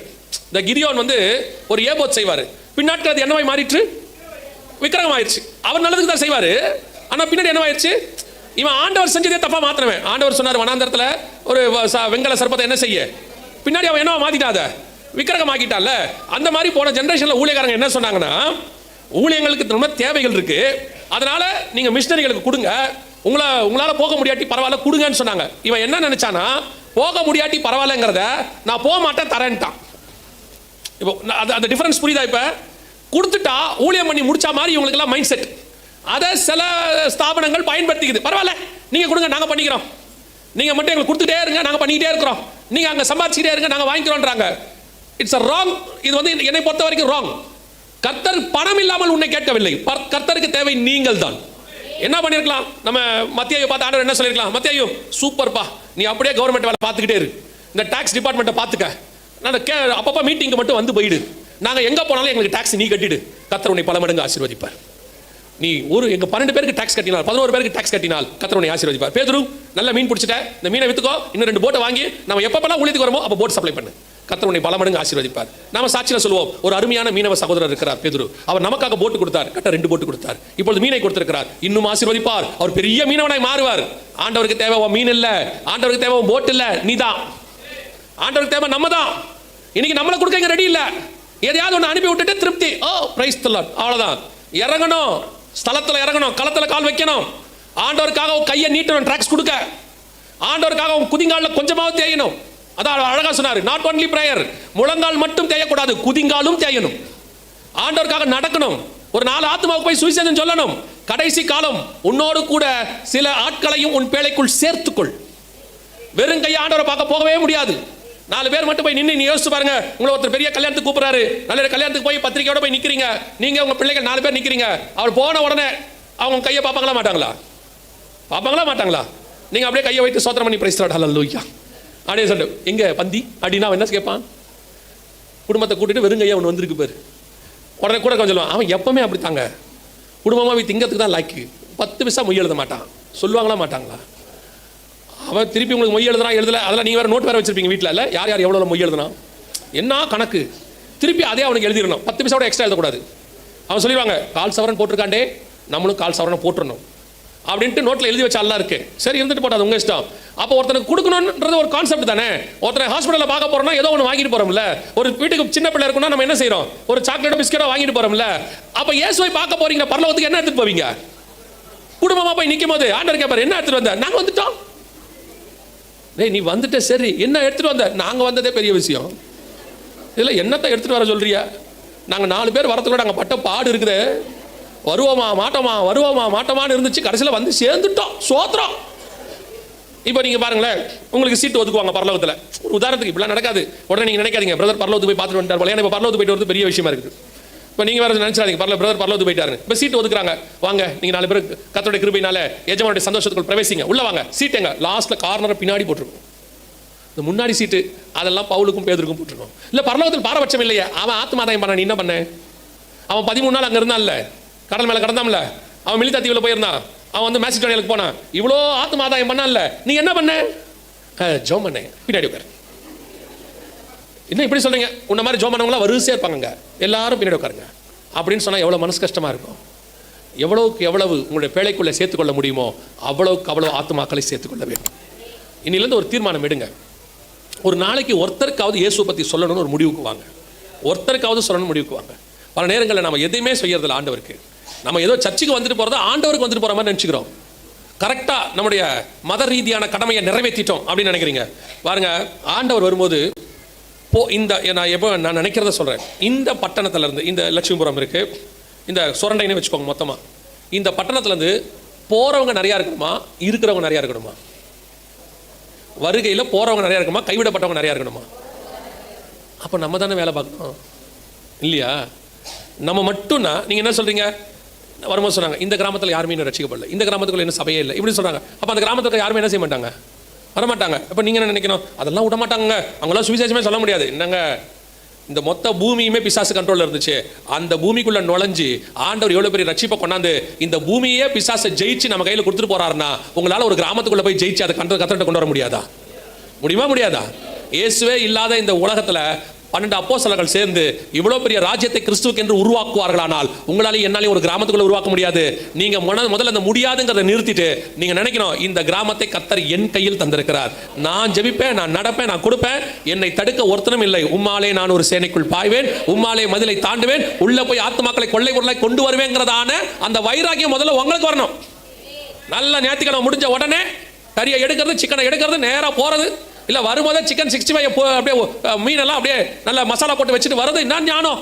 வர்றது, போன உடனே பொறிக்கிறது, நல்லா திங்கிறது, உங்களே இல்லை லட்சுமபுரத்துக்கு வெளியே திங்கிறது, நல்லா 2 மணிக்கு மல்லாக்கப்படுத்து தூங்குறது, நல்லா ஒரு 5:30 மணிக்கு எழும்புறது, நல்லா ஒரு காப்பியை குடிச்சிட்டு அப்புறம் சர்ச்சில் அந்த சிஸ்டர் கட்டு வந்து புடவையா பார்த்தீங்களா? நீங்க எல்லாம் பரலோகத்துக்கு வருவீங்க. உங்களை பரலோகத்தில் விட்டா என்ன ஆகும் தெரியுமில்ல? அங்கே போய் உட்காந்துட்டு சொல்லுவியா, அந்த தூதர் ரெக்க பத்தியா என்ன அழகா செட் பண்ணியிருக்காரு, ஆண்டு வரிசையாக இருக்குல்ல, அது என்ன கலரு? அதே மைண்ட் தான் நாங்கள் இருக்கோம். அப்போ சர்ச்சுக்கு வந்துட்டு போகும்போது நான் நடந்தது சொல்கிறேன். நான் காலைல 8:30 மணிக்கு ஆராதனைக்கு போவோம், 5:30 மணிக்கு 6 மணிக்கு ஒரு ஆராதனை இருந்துச்சு, ஒரு பீரியடில் 2 அட்டன் பண்ணுவோம். 8:30 மணிக்கு ஆராதனைக்கு போவோம், 11:30 மணிக்கு முடியும், நேராக வீட்டுக்கு வருவோம். நான் அப்போ காலேஜ் படிச்சுட்டு இருந்தேன். வீட்டுக்கு வருவோம், சாப்பிடுவேன், 3 மணிக்கு திருப்பிரசங்கத்துக்கு போவேன் காலேஜ் இது சர்ச்சுக்கு. 3 to 4 ஜெபம் நடக்கும், 4 மணிக்கு திருப்பிரசங்கத்துக்கு போவாங்க, 6 மணி வரைக்கும் நடக்கும். போய் ஒவ்வொரு இடமா ட்ராக்ஸ் கொடுப்போம். நான் சகோதரர்லாம் அங்கே தான் போயிருக்கோம். அவர் ஏரியா இங்கே எல்லாம் ஒன்று தான், எல்லாரும் போவோம். மாதத்தில் ஒரு நாள் லீவ் போடுவோம். கண்டிப்பாக லீவ் போட்டு ஞாயிற்றுக்கிழமை போக மாட்டோம், ஆராதனை இருக்குன்னு. ஒரு நாள் லீவ் போட்டுட்டு கிராம ஊழியம் போவோம், வேன் எடுத்துகிட்டு போவோம், நாங்களே செலவு பண்ணி போவோம். போய் சாப்பாடு வீட்டில் கட்டி எடுத்துகிட்டு போவோம், அது காலேஜுக்கு போகிற மாதிரி போவோம். போய் அன்றைக்கி காலையிலேருந்து சாயங்காலம் வரைக்கும் கிராம ஊழியம் பண்ணுவோம், வருவோம். திருப்பி ஞாயிற்றுக்கிழமை சாயங்காலத்தில் ஆராதனை இருக்கும். ஞாயிற்றுக்கிழமை முழுக்க ஆண்டவருக்கு அப்படின்னு ஒரு தீர்மானம் எடுத்தோம். அது என்னமோ தெரியாது, கர்த்தர் அதை கனப்படுத்தினார். இன்னைக்கு கிருபதான். ஆனால் சொல்கிறேன், கிருபதான். நம்பி ஒரு ஊழியத்தை கர்த்தர் கொடுத்துருக்கிறார். இவன் செய்வான ஒரு நம்பிக்கை. இந்த நம்பிக்கை எங்கே வரும் தெரியுமா? நீங்கள் கொஞ்சத்தில் உண்மையாக இருந்தால் அநேகத்தில் கர்த்தர் அதிபதியாய் மாற்றுவார். உங்களுக்கு இருக்கிற அந்த ஒரு நாளை கர்த்தருக்கு பயன்படுத்தி பாருங்க. 365 நாளையும் கர்த்தர் அவருக்காக உங்களை பயன்படுத்த தொடங்குவார். அல்லேலூயா. ரெண்டாவது மிக முக்கியமானது, வேலைக்குள்ள எதை சேர்த்துக்கணும்? சகல ஜாதிகளையும் உள்ளே சேர்த்துக்கணும். எல்லாரையும் கொண்டாடணும். உள்ள உங்களுக்கு அந்த வாஞ்சை இருக்கணும். சர்ச்சுக்குள்ளே இருக்கிறவனை விட வெளியே இருக்கிறவன் எப்பவுமே க்ரௌடு குறைவாக தான் இருக்கணும். இந்த வைராகியம் உங்களுக்கு வரணும். எங்கே அதிகமாக இருக்குது? ஆண்டவருக்குள்ளே இருக்கிறவன் தான் அதிகம், ஆண்டவருக்கு வெளியே இருக்கிறவன் குறைவு அப்படிங்கிற தாட் உங்களுக்கு வரணும். அந்த கிராமமாக இருக்கட்டும், அந்த ஒரு சிட்டியாக இருக்கட்டும், எதுவானா இருக்கட்டும். இந்த சிட்டியில் இது நடக்குமான்னு கேட்காதீங்க. அப்படிலாம் நடக்க வாய்ப்பு இருக்குதா? 1906 நான் ஒரு சாட்சி சொல்கிறேன், அடுத்த பாயிண்ட்டுக்கு போகிறேன். 1906 கலிஃபோர்னியாவில் ஒரு அசுசா ஸ்ட்ரீட்னு ஒன்று இருந்துச்சு. அங்கே பாஸ்டர் செய்மூர்னு ஒருத்தர் இருந்தார். அவருடைய காலம்தான் பெந்தகோஸ்தே சபையினுடைய எழுப்புதல் காலம். கடைசி எழுப்புதல் காலம் அங்கே தான் வந்துச்சு. அவர் ஆண்டவர் எழுப்புதலுக்காக ரொம்ப ஜெபம் பண்ணிட்டே இருந்தார். ஒரு நாள் கர்த்தர் பரிசுத்த ஆவியானவர் ஊற்றப்பட்டார். 3 வருஷம், நல்லா தெரிஞ்சுக்கொள்ளுங்க, 3 வருஷம் அந்த அசுசா ஸ்ட்ரீட் அந்த பகுதி முழுக்க 3 ஆராதனை, ஒரு நாளைக்கு 3 ஆராதனை, 7 நாள் நடந்துச்சு. 7 நாளும் 3 ஆராதனை 3 வருஷம் நடந்துச்சு. அந்த ஊரில் இருந்த ஃபுட்பால் ஸ்டேடியம் மூடிட்டாங்க. அந்த ஊரில் இருந்ததான டிராமா அந்த அரங்கம் இருக்கும்ல, அதை மூடிட்டாங்க. எந்த விதமான களியாட்டமும் கிடையாது. எந்த தெருக்குள்ள போனாலும் பாட்டு சத்தம் கேட்கும், எந்த வீட்டில் போனாலும் ஜெப சத்தம் கேட்கும். அதற்கு பேர் தான் எழுப்புதல். அப்படி ஒரு காரியத்தை அசுசா ஸ்ட்ரீட்ல போன ஜெனரேஷன் 1906 கர்த்தரால் செய்ய முடியும். ஆனால் உங்களை கொண்டு இந்த பகுதியில் ஏன் கர்த்தரால் செய்ய முடியாது? உனக்கு அந்த வைராக்கியம் வரணும், நமக்கு வரணும். எதாவது என்னை கொண்டு செய்யுங்க ஆண்டவரே, நான் ரெடி, எனக்கு தருகிறேன் ஆண்டவரே, அப்படி சொல்லி பாருங்க. கர்த்தர் வல்லமையாக எடுத்து பயன்படுத்துவார். ஆண்டவர்கிட்ட ஒரு நாள் கேட்டுட்டு இருக்கும்போது, ஜெபம் பண்ணிட்டே இருக்கும்போது ஆண்டவர்கிட்ட சொன்னேன், ஆண்டவரே இன்னொரு மார்ட்டின் லூத்தரை எழுப்புங்கப்பா, ஒரு பெரிய ரிஃபார்மேஷன் வரணும் அப்படின்னு போது ஆண்டவர் சொன்னார், இன்னொரு மார்ட்டின் லூத்தர்னு கேட்காத, என்னை எழுப்புங்கன்னு கேளு. நீ ஏன் இன்னொரு ஆளை கேட்டுக்கிட்டே இருக்கிற? யாரையாவது அனுப்புன்னு கேட்காத, என்னை அனுப்பு. என்ன கேளு, உன்னை கொடு, அப்பத்தானே எடுத்து பயன்படுத்த முடியும். நம்ம எப்பவுமே ரட்சிப்பு வேறு இடத்துல இருந்து, சகாயம் வேறு இடத்துல இருந்து வரணும். இல்ல ரட்சிப்பு சகாயம் நம்ம இடத்துல இருந்து புறப்படணும். நாமளே அந்த பாத்திரமா இருக்கணும். இந்த பகுதிக்கு உங்களைத்தான் கர்த்தர் வச்சிருக்கிறார். ஏன் இந்த கூட்டம் கூட அப்படி ஒரு எழுப்புதலுக்கான ஒரு விதை போடுற கூட்டமா கூட மாறும். கர்த்தர் நினைச்சால் இங்கிருந்து அப்படிப்பட்டவர்களை எழுப்ப முடியும். ஒரு வைராக்கியம் இல்ல, ஆண்டவருக்கு ஏதோ ஒன்று செய்யறேன், இன்னும் கடைசி நிமிஷம் தான். இன்னைக்கு சாயங்காலமும் நாளைக்கு காலையிலையும் வருகையை பற்றி அடையாளங்களை பார்க்க போகிறோம். இன்னைக்கு சாயங்காலமும் நாளைக்கு ரெண்டும் கண்டினியூஷன் செய்தி, ஒரு செய்தியுடைய 2 பகுதி. அதனால இந்த கூட்டம் அப்படியே சாயங்காலம் வந்தீங்கன்னா உங்களுக்கு அப்படியே இந்த வருகையில் ஆயத்தப்படுறதுக்கும் ஒரு கூட்டத்தை ஆயத்தம் பண்ணுறதுக்கும் அது ரொம்ப பிரயோஜனமாக இருக்கும். ஸோ உங்களுக்கு அந்த வைராக்கியம் வரணும், நான் எப்படியாவது கூட்டிகிட்டு போயிடணும் ஒரு கூட்டத்தை அப்படின்னு. ஸோ 2வது 3வது பேழைக்குள்ள என்ன செய்யணும்? வாசிங்க 21வது வசனம் 6ஆம் அதிகாரம் ஆதியாகமத்தின் புஸ்தகம். உனக்கும் அவைகளுக்கும் ஆகாரமாக சகலவித போஜன பதார்த்தங்களையும் சேர்த்து உன்னிடத்தில் வைத்துக்கொள் என்றார். 3வது என்ன இருக்கணும்? பேழைக்குள்ள முதல்ல நம்ம இருக்கணும். 2வது ஆத்மாதாயம் பண்ணணும். இதெல்லாம் ஓகே. சர்ச்சுக்குள்ள இருக்க வேண்டிய அடுத்த மிக முக்கியமானது என்ன தெரியுமா? போஜனம். என்ன போஜனம்? ஆவிக்குரிய போஜனம் இருக்கணும். சர்ச்சுக்குள்ள வந்தாச்சு, ஆத்மாதாயம் பண்ணியாச்சு. 5000 பேர் 10,000 பேர் நல்லது, நான் இல்லைன்னு சொல்லலை. வந்தா தோத்திரம். அதுக்கப்புறம் அப்படியே பிரிச்சு மோசே பண்ணது மாதிரி பிரிச்சு சபைகளா மாத்துருங்க. ஒரே இடத்துல 5000 பேர் ஆராதிப்பதை விட, நான் சொல்லுவேன், ஒரே இடத்துல 15000 பேர் ஆராதிப்பதை விட 30 இடத்தில் 500 பேர் ஆராதிப்பது நல்லது. அது எல்லாத்துக்குமே நல்லது. அது நிறைய பேருக்கு புரிய மாட்டேங்குது, இருந்துட்டு போட்டோம். ஆனால் சபைக்குள்ள இருக்க வேண்டிய, வேலைக்குள்ள இருக்க வேண்டிய மிக முக்கியமானது என்னது? 3வது போஜனம், ஆகாரம். ஆவிக்குரிய ஆகாரம் சபைக்குள்ள இருக்கணும். இதுல 2 விதமான ஆகாரம் இருக்கு. அதான் ரொம்ப இதை படிக்கும் போது ஆண்டவர் எனக்கு உணர்த்தினது. இப்போ இந்த பேழைக்குள்ள பாத்தீங்கன்னா 2 இருக்கு. ஒன்னு மிருகங்கள் இருக்கு, இன்னொன்னு என்ன இருக்கு? நோவாவும் அவன் குடும்பமும் 2ம் இருக்கு. இந்த 2த்துக்கும் ஆகாரத்தை சேர்த்து சொல்றாங்க. ஆண்டவர் சொல்ற வார்த்தை 21 வாசிங்க.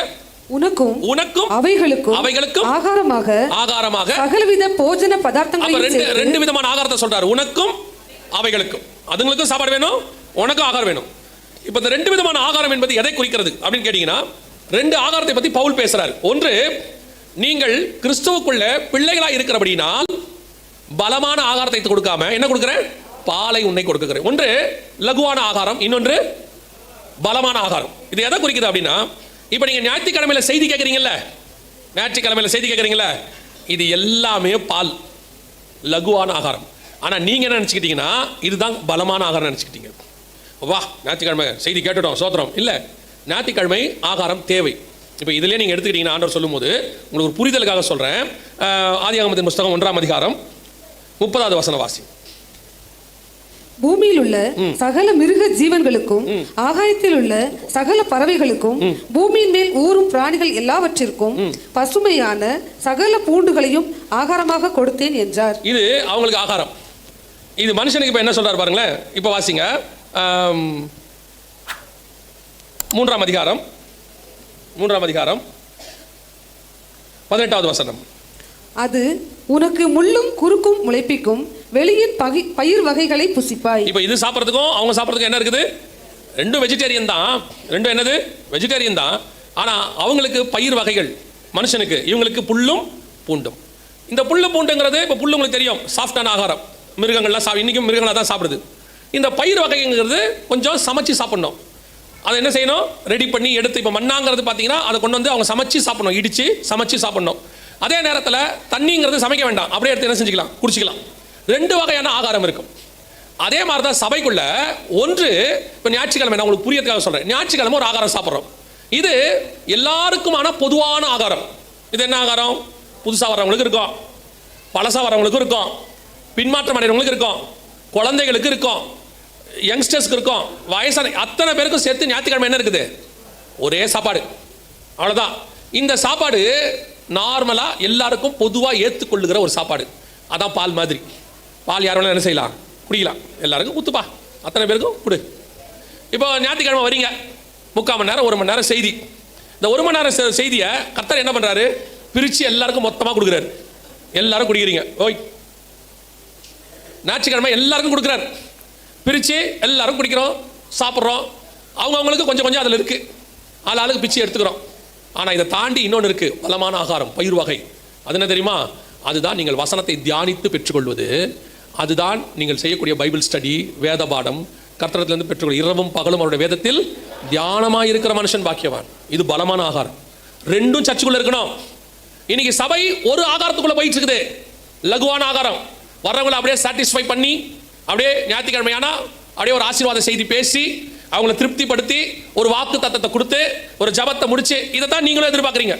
நீ வாளாகாமல் தலையாவாய், உன்னை 1000 மடங்கு ஆசீர்வதிப்பேன், நீ இப்பொழுது இருக்கிறதை பார்க்கலாம் 1000 மடங்கு பெருகுவாய், வானத்து நட்சத்திரத்தை போலவும் கடற்கரை மணலை போலவும் நீங்கள் பல்லுகி பெருகி. இதை கேட்கவே சந்தோஷமா இருக்குல்ல? அப்பா ஞாயிற்றுக்கிழமை இந்த வாரம் என்னப்பா செய்தி? உன்னை 1000 மடங்கு ஆசீர்வதிப்பார். ஓ ஸ்தோத்திரம், பிரைஸ் தி லார்ட். அடுத்த வாரம் என்னப்பா செய்தி? கோடா கோடியாய் பெருகுவாயா.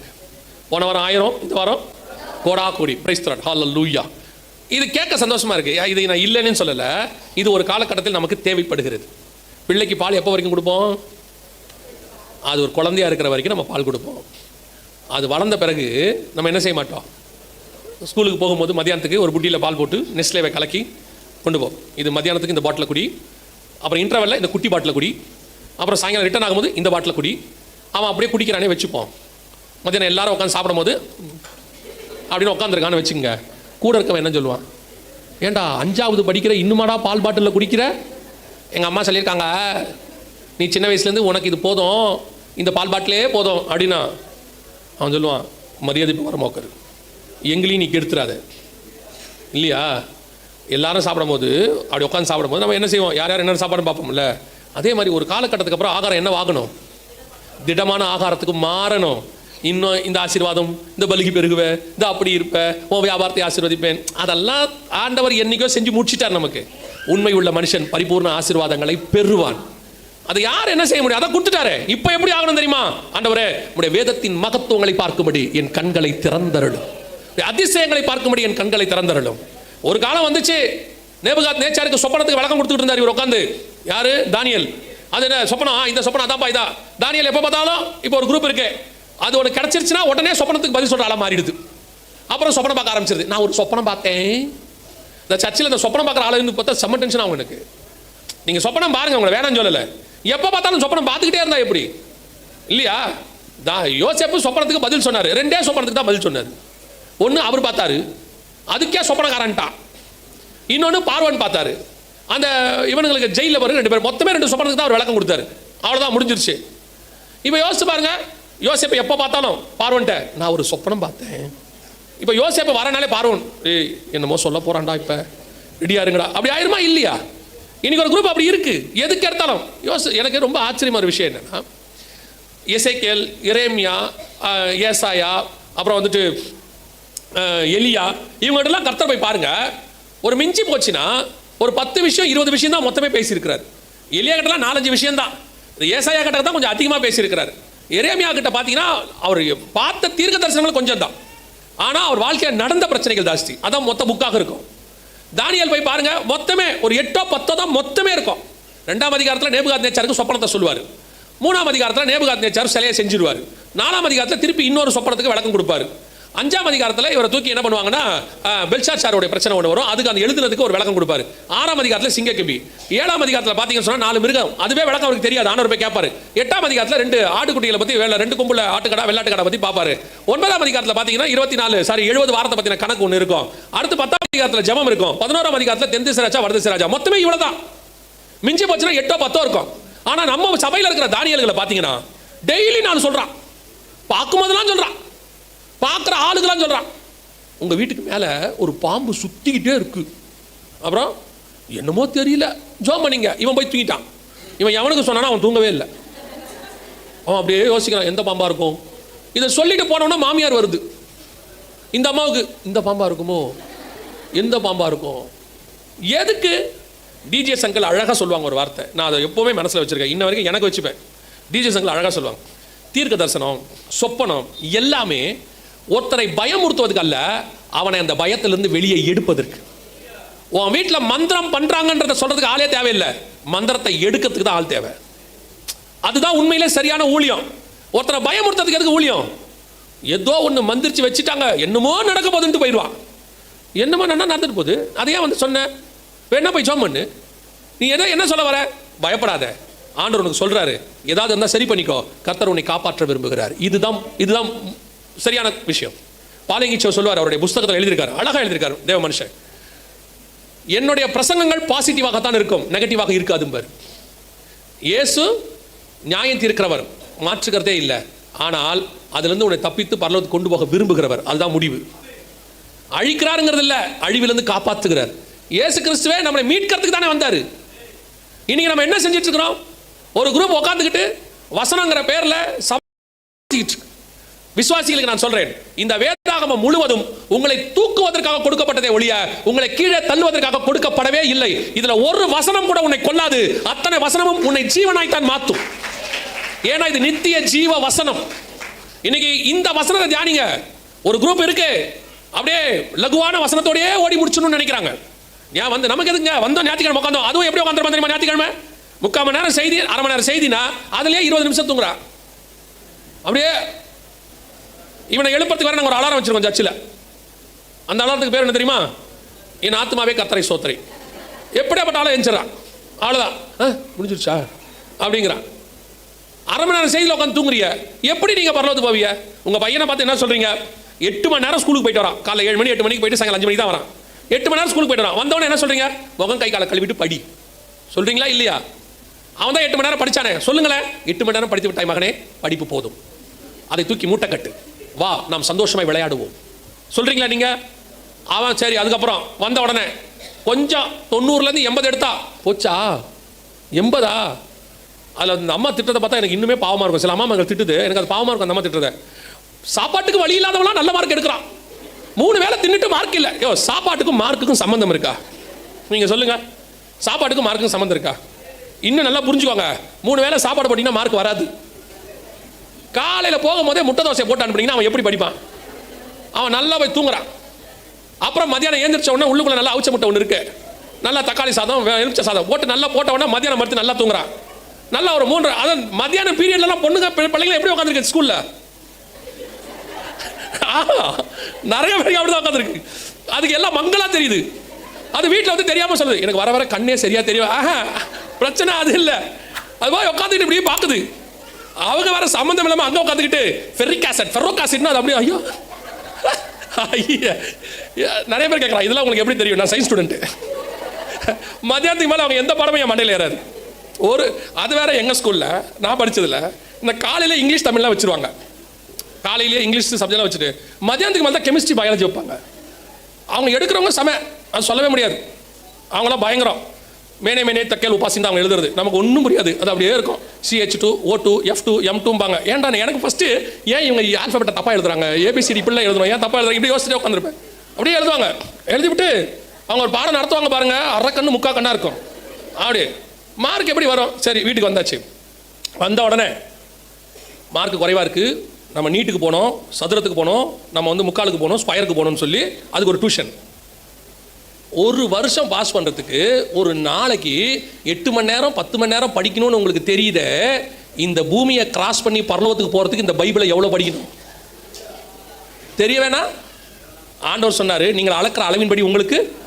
நீங்கள் ஆண்டவர்கிட்ட போய் நிற்கும் போது ஆண்டவர் இந்த சப்ஜெக்ட் அப்படியே திருப்பி கேட்குறாருன்னு வச்சுக்கோங்க. புதுசாக ஒன்றும் கேட்க வேண்டாம். உன் பையன் பாஸ் ஆகிறதுக்கு புக்கை படி தலமாட அடிச்சுக்கிட்டியே. நான் தான் சொன்னனே, இரவும் பகலும் என்னுடைய வேதத்தை தியானமாக இருக்கிற மனுஷன். நான் சொன்னனே பரலோகத்துக்கு வரணும்னா வசனத்தை தவிர வேற வழி இல்லை, அதான் பாதைக்கு வெளிச்சமாக இருக்குன்னு சொன்னனே. ஏன் படிக்கலன்னு கேட்டால் என்ன பண்ணுவியா? சில ஆட்கள்லாம் ஒரு நாளைக்கு ஒரு தடவை கூட பைபிள் எடுக்கிறது இல்லை. சிலருக்குலாம் பைபிளுங்கிறது எப்படி தெரியுமா?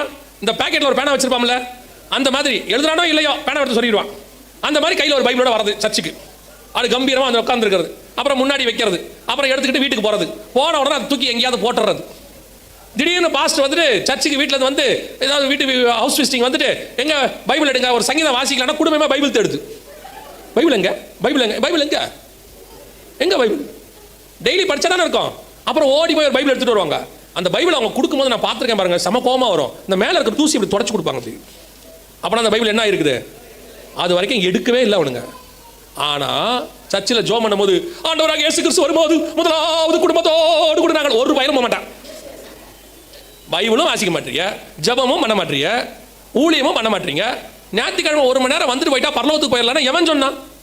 ஒரு பையன் பாஸ் ஆகிறதுக்கு 8 மணி நேரம் ஸ்கூலுக்கு போறான், 2 மணி நேரம் டியூஷன் படிக்கிறான், 10க்கு நைட்டு 10 மணி வரைக்கும் படிக்கிறான், காலையில் எழுந்து படிக்கிறான்.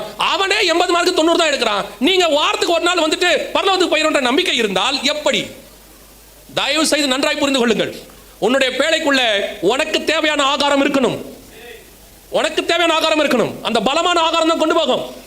நம்ம ஊர்ல தான் சொல்லுவாங்க, ஒரு பிள்ளை பெரிய மனுஷன் ஆயிடுச்சுன்னா நல்ல சாப்பாடு கொடுப்பாங்க. நல்லா கொடுத்து கல்யாணம் ஆகிற வரைக்கும் நல்ல சாப்பாடு சொல்லுவாங்க. அப்போ கொடுக்குற சாப்பாடு தான் சாவர வரைக்கும் பாங்க. பிள்ளை பிறக்கிறதுக்கு அதான் பலன் பாங்க. அதே தான் உங்களுக்கும் சொல்றேன். எவ்வளவு பலமான ஆகாரத்தை சாப்பிடுகிறீர்களோ அவ்வளவு பலமாய் ஆவிக்குரிய பிள்ளைகளையும் பெற்று வருகை வரைக்கும் அந்த வசனம் தான் உங்களை பரலோகத்துக்கு கொண்டுட்டு போகும். சும்மா சபைக்கு வந்துட்டு செய்தி கேட்டுட்டு போயிட்டா பரலோகத்துக்கு போயிடலாம் நினைச்சீங்கன்னா நோ சான்ஸ். அது மிருகத்துக்கான சாப்பாடு, அது லகுவான புல்லு. அது அவங்க வரவங்களுக்கு, ஞாயிற்றுக்கிழமை புதுசாக வரவங்களுக்கு ஓகே, புது ஆத்மாக்களுக்கு சரி, துக்கத்தோட வருகிறவனுக்கு கர்த்தர் ஆறுதல் அளிக்கிறார், எவாஞ்சலிசம் மெசேஜ் ஓகே, அதில் இல்லைன்னு சொல்லலை. ஆனால் விசுவாசிக்கு, நோவாவுக்கும் அவன் மகனுக்கும் அந்த ஆகாரம் பத்தாது. அதுக்கு தான் ஆண்டவர் 2த்தையும் பிரித்து சொன்னார். நீங்கள் ஆகாரத்தை சேர்த்துக்கொள்ளுங்கள் சொல்ல, உனக்கும் அவைகளுக்கும் ஆகாரத்தை சேர்த்துக்கொள். அது புல்லு சாப்பிட்றது, நீ பலமான ஆகாரம் சாப்பிட்றாள். இது 2ம் பேழைக்குள்ள இருக்கணும். பேழைக்குள்ள 3 காரியங்கள் முக்கியமாக இருக்கணும். 1, நீங்கள் உங்கள் தரிசனத்தோடு உள்ளே இருக்கணும். 2, என்ன இருக்கணும்? சகல விதமான ஜாதிகளும் சேர்த்துக் கொள்ளப்பட வேண்டும். 3, எல்லாருக்கும் தேவையான இந்த பேழை தான் வரப்போகிற அழிவிலிருந்து தப்பிக்கும். அல்லேலூயா. இந்த 3ம் பேழைக்குள்ள இருந்தால் தான் பேழை என்ன செய்யும். இல்லைன்னா யோசிச்சு பாருங்க, ஆகாரம் இல்லைன்னு வச்சுக்கோங்க, கதவு மூடியாச்சு, 1 வருஷம் சாப்பாடு இல்லாமல் உள்ள இல்லை, என்ன ஆகும்? உள்ள இல்லை என்ன ஆகும்? செத்து போயிடும். நீ உள்ளேயும் சாப்பிடக்கூடாதுன்னா உள்ள கண்டிப்பாக என்ன இருக்கணும்? ஆகாரம் இருக்கணும். நாம் ஜெபிக்க போகிறோம். ஏந்திரிக்கலாமா நம்ம தேவ சமூகத்தில்?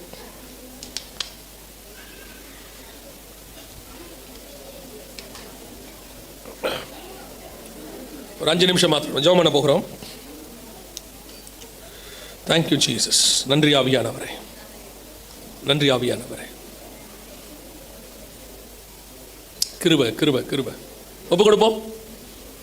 இந்த 3 காரியங்களும் உங்கள் வீடுகளுக்குள்ளே இருக்கா? உங்கள் சபைகளுக்குள்ளே இருக்கா? உங்களுக்குள்ளே இருக்கான்னு பாருங்க. முதலாவது, கர்த்தருடைய தரிசனம் உங்களுக்குள்ளே இருக்கணும். உங்களுக்குள்ளும் உங்கள் குடும்பத்துக்குள்ளும் கண்டிப்பாக இருக்கணும். உங்கள் வீட்டுக்குள்ள எவ்வளவு வசதியான பொருள் இருந்து, பேச வேண்டாம், எவ்வளவு வசதியான பொருள் இருந்து, எவ்வளவு சொகுசா நீங்க உள்ள இருந்தாலும் இயேசு இல்லாவிட்டால், அந்த தரிசனம் விசுவாசம் இல்லாவிட்டால் கஷ்டம்.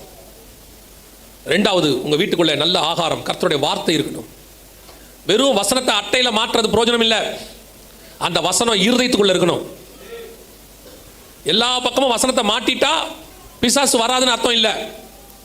வசனம் உங்களுக்குள்ள இருந்தாதான் பிசாசு வராது.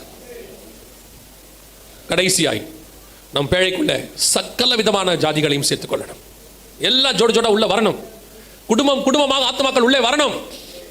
அந்த வாஞ்சை இருக்கணும். ஆண்டவர் சொல்றாரு, சேர்த்துக்கொள், உன்னோட சேர்த்துக்கொள். நீ கிறிஸ்துவை சந்திக்க போகும்போது வெறும் கையா போகவே முடியாது. 3 காரியங்களை பேழைக்குள்ளே கர்த்தர் சொல்லுகிறார். இன்னைக்கு நாம ஜெபிக்க போகிறோம். முதலாவதாக குடும்பங்களுக்காக, 2வது ஆத்மாதாயம் பண்ண ஒப்பு கொடுக்கிறவர்களுக்காக, 3வது கர்த்தருடைய வேதத்தை தியானிப்பதற்காக. இந்த 3 காரியங்களுக்கு நாம ஜெபிக்க போகிறோம். இந்த 3ம் எனக்குள்ள இருக்கணும். எங்க வீடும் சபையும் அப்படிப்பட்ட ஒரு பேழையா இருக்கணும். வரப்போகிற அழிவிலிருந்து இந்த பேழை தப்பிக்கணும். அப்படி விரும்புகிறவங்க எல்லாம் உங்கள் கரங்களை தேவனுக்கு நேராக உயர்த்தி, ஆண்டவரே நீர் வரும்பொழுது நானும் என் வீட்டாரும் ரட்சிக்கப்படத்தக்கதாக, அழிவிலிருந்து மீட்கப்படத்தக்கதாக இந்த பேழைக்குள்ள இதெல்லாம் இருக்கணும். அப்பா ஒப்பு கொடுப்போமா? Thank you Jesus. நல்ல தகப்பனே, கரங்களை உயர்த்தி ஜெபிக்கிற ஒவ்வொருத்தருக்குள்ளேயும் உடைய தரிசனம் புறப்பட்டு வருவதாக. ஆண்டவரே, தற்காலத்தில் காணாதவைகளை குறித்து தேவ எச்சரிப்பு அவர்களுக்குள்ளே வருவதாக. அதற்கான ஒரு ஆயத்தம் வருவதாக. முழு குடும்பமும் போக வேண்டும் என்கிற எண்ணம் வருவதாக. ஒரு ஆயத்தம், குடும்பம் குடும்பமாய் ஆயத்தப்படுவார்களாக. ஒவ்வொரு வீடுகளிலும் குடும்ப ஜெபம் ஆரம்பிக்கப்படுவதாக. தனிப்பட்ட ஜெபம் ஆரம்பிக்கப்படுவதாக. அப்பா, குடும்பத்தில் ஒருத்தர் கூட கைவிடப்பட்டவர்களாக இராதபடி நீர் வரும்பொழுது முழு குடும்பம் எடுத்துக்கொள்ளப்பட கர்த்தர் கிருபை தருவீரா.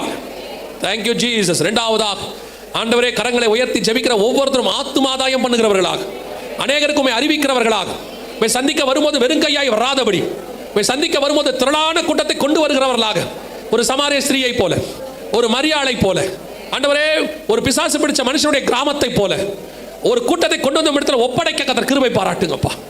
அந்த பாரம், ஆத்ம பாரம் வரட்டும் ஆண்டவரே. கடைசியாய் எங்கள் திருச்சபை முழுவதும், எங்கள் விசுவாசிகள் அத்தனை பேரும் உடைய ஆகாரத்தினால் நிரப்பப்படுவார்களாக, உடைய வசனத்தினால் நிரப்பப்படுவார்களாக. இரவும் பகலும் கர்த்தருடைய வேதத்தை தியானிக்கிறவர்களாய் மாறுவார்களாக. சும்மா இருக்கும் போதெல்லாம் வசனத்தை தியானிக்கிறோங்கிற எண்ணம் வரட்டும். ஒரு 5 நிமிஷம் சும்மா இருந்தா வசனத்தை தியானிக்கிறோங்கிறதான ஒரு எண்ணம் வரட்டும் ஆண்டவரே. எங்க திருச்சபை வசனத்தின் மேல் கட்டப்படுவதாக, கண்மணியின் மேல் கட்டப்பட்ட வீடாய் மாறுவதாக உடைய மகிமையுள்ள கரத்திலே தாழ்த்துகிறோம். வந்த ஜனங்கள் சுகபத்திரமாய் வீடு போய் சேர கிருபை பாராட்டும். எங்கள் ஆண்டவர் இயேசு கிறிஸ்துவின் நாமத்தில் பிதாவே.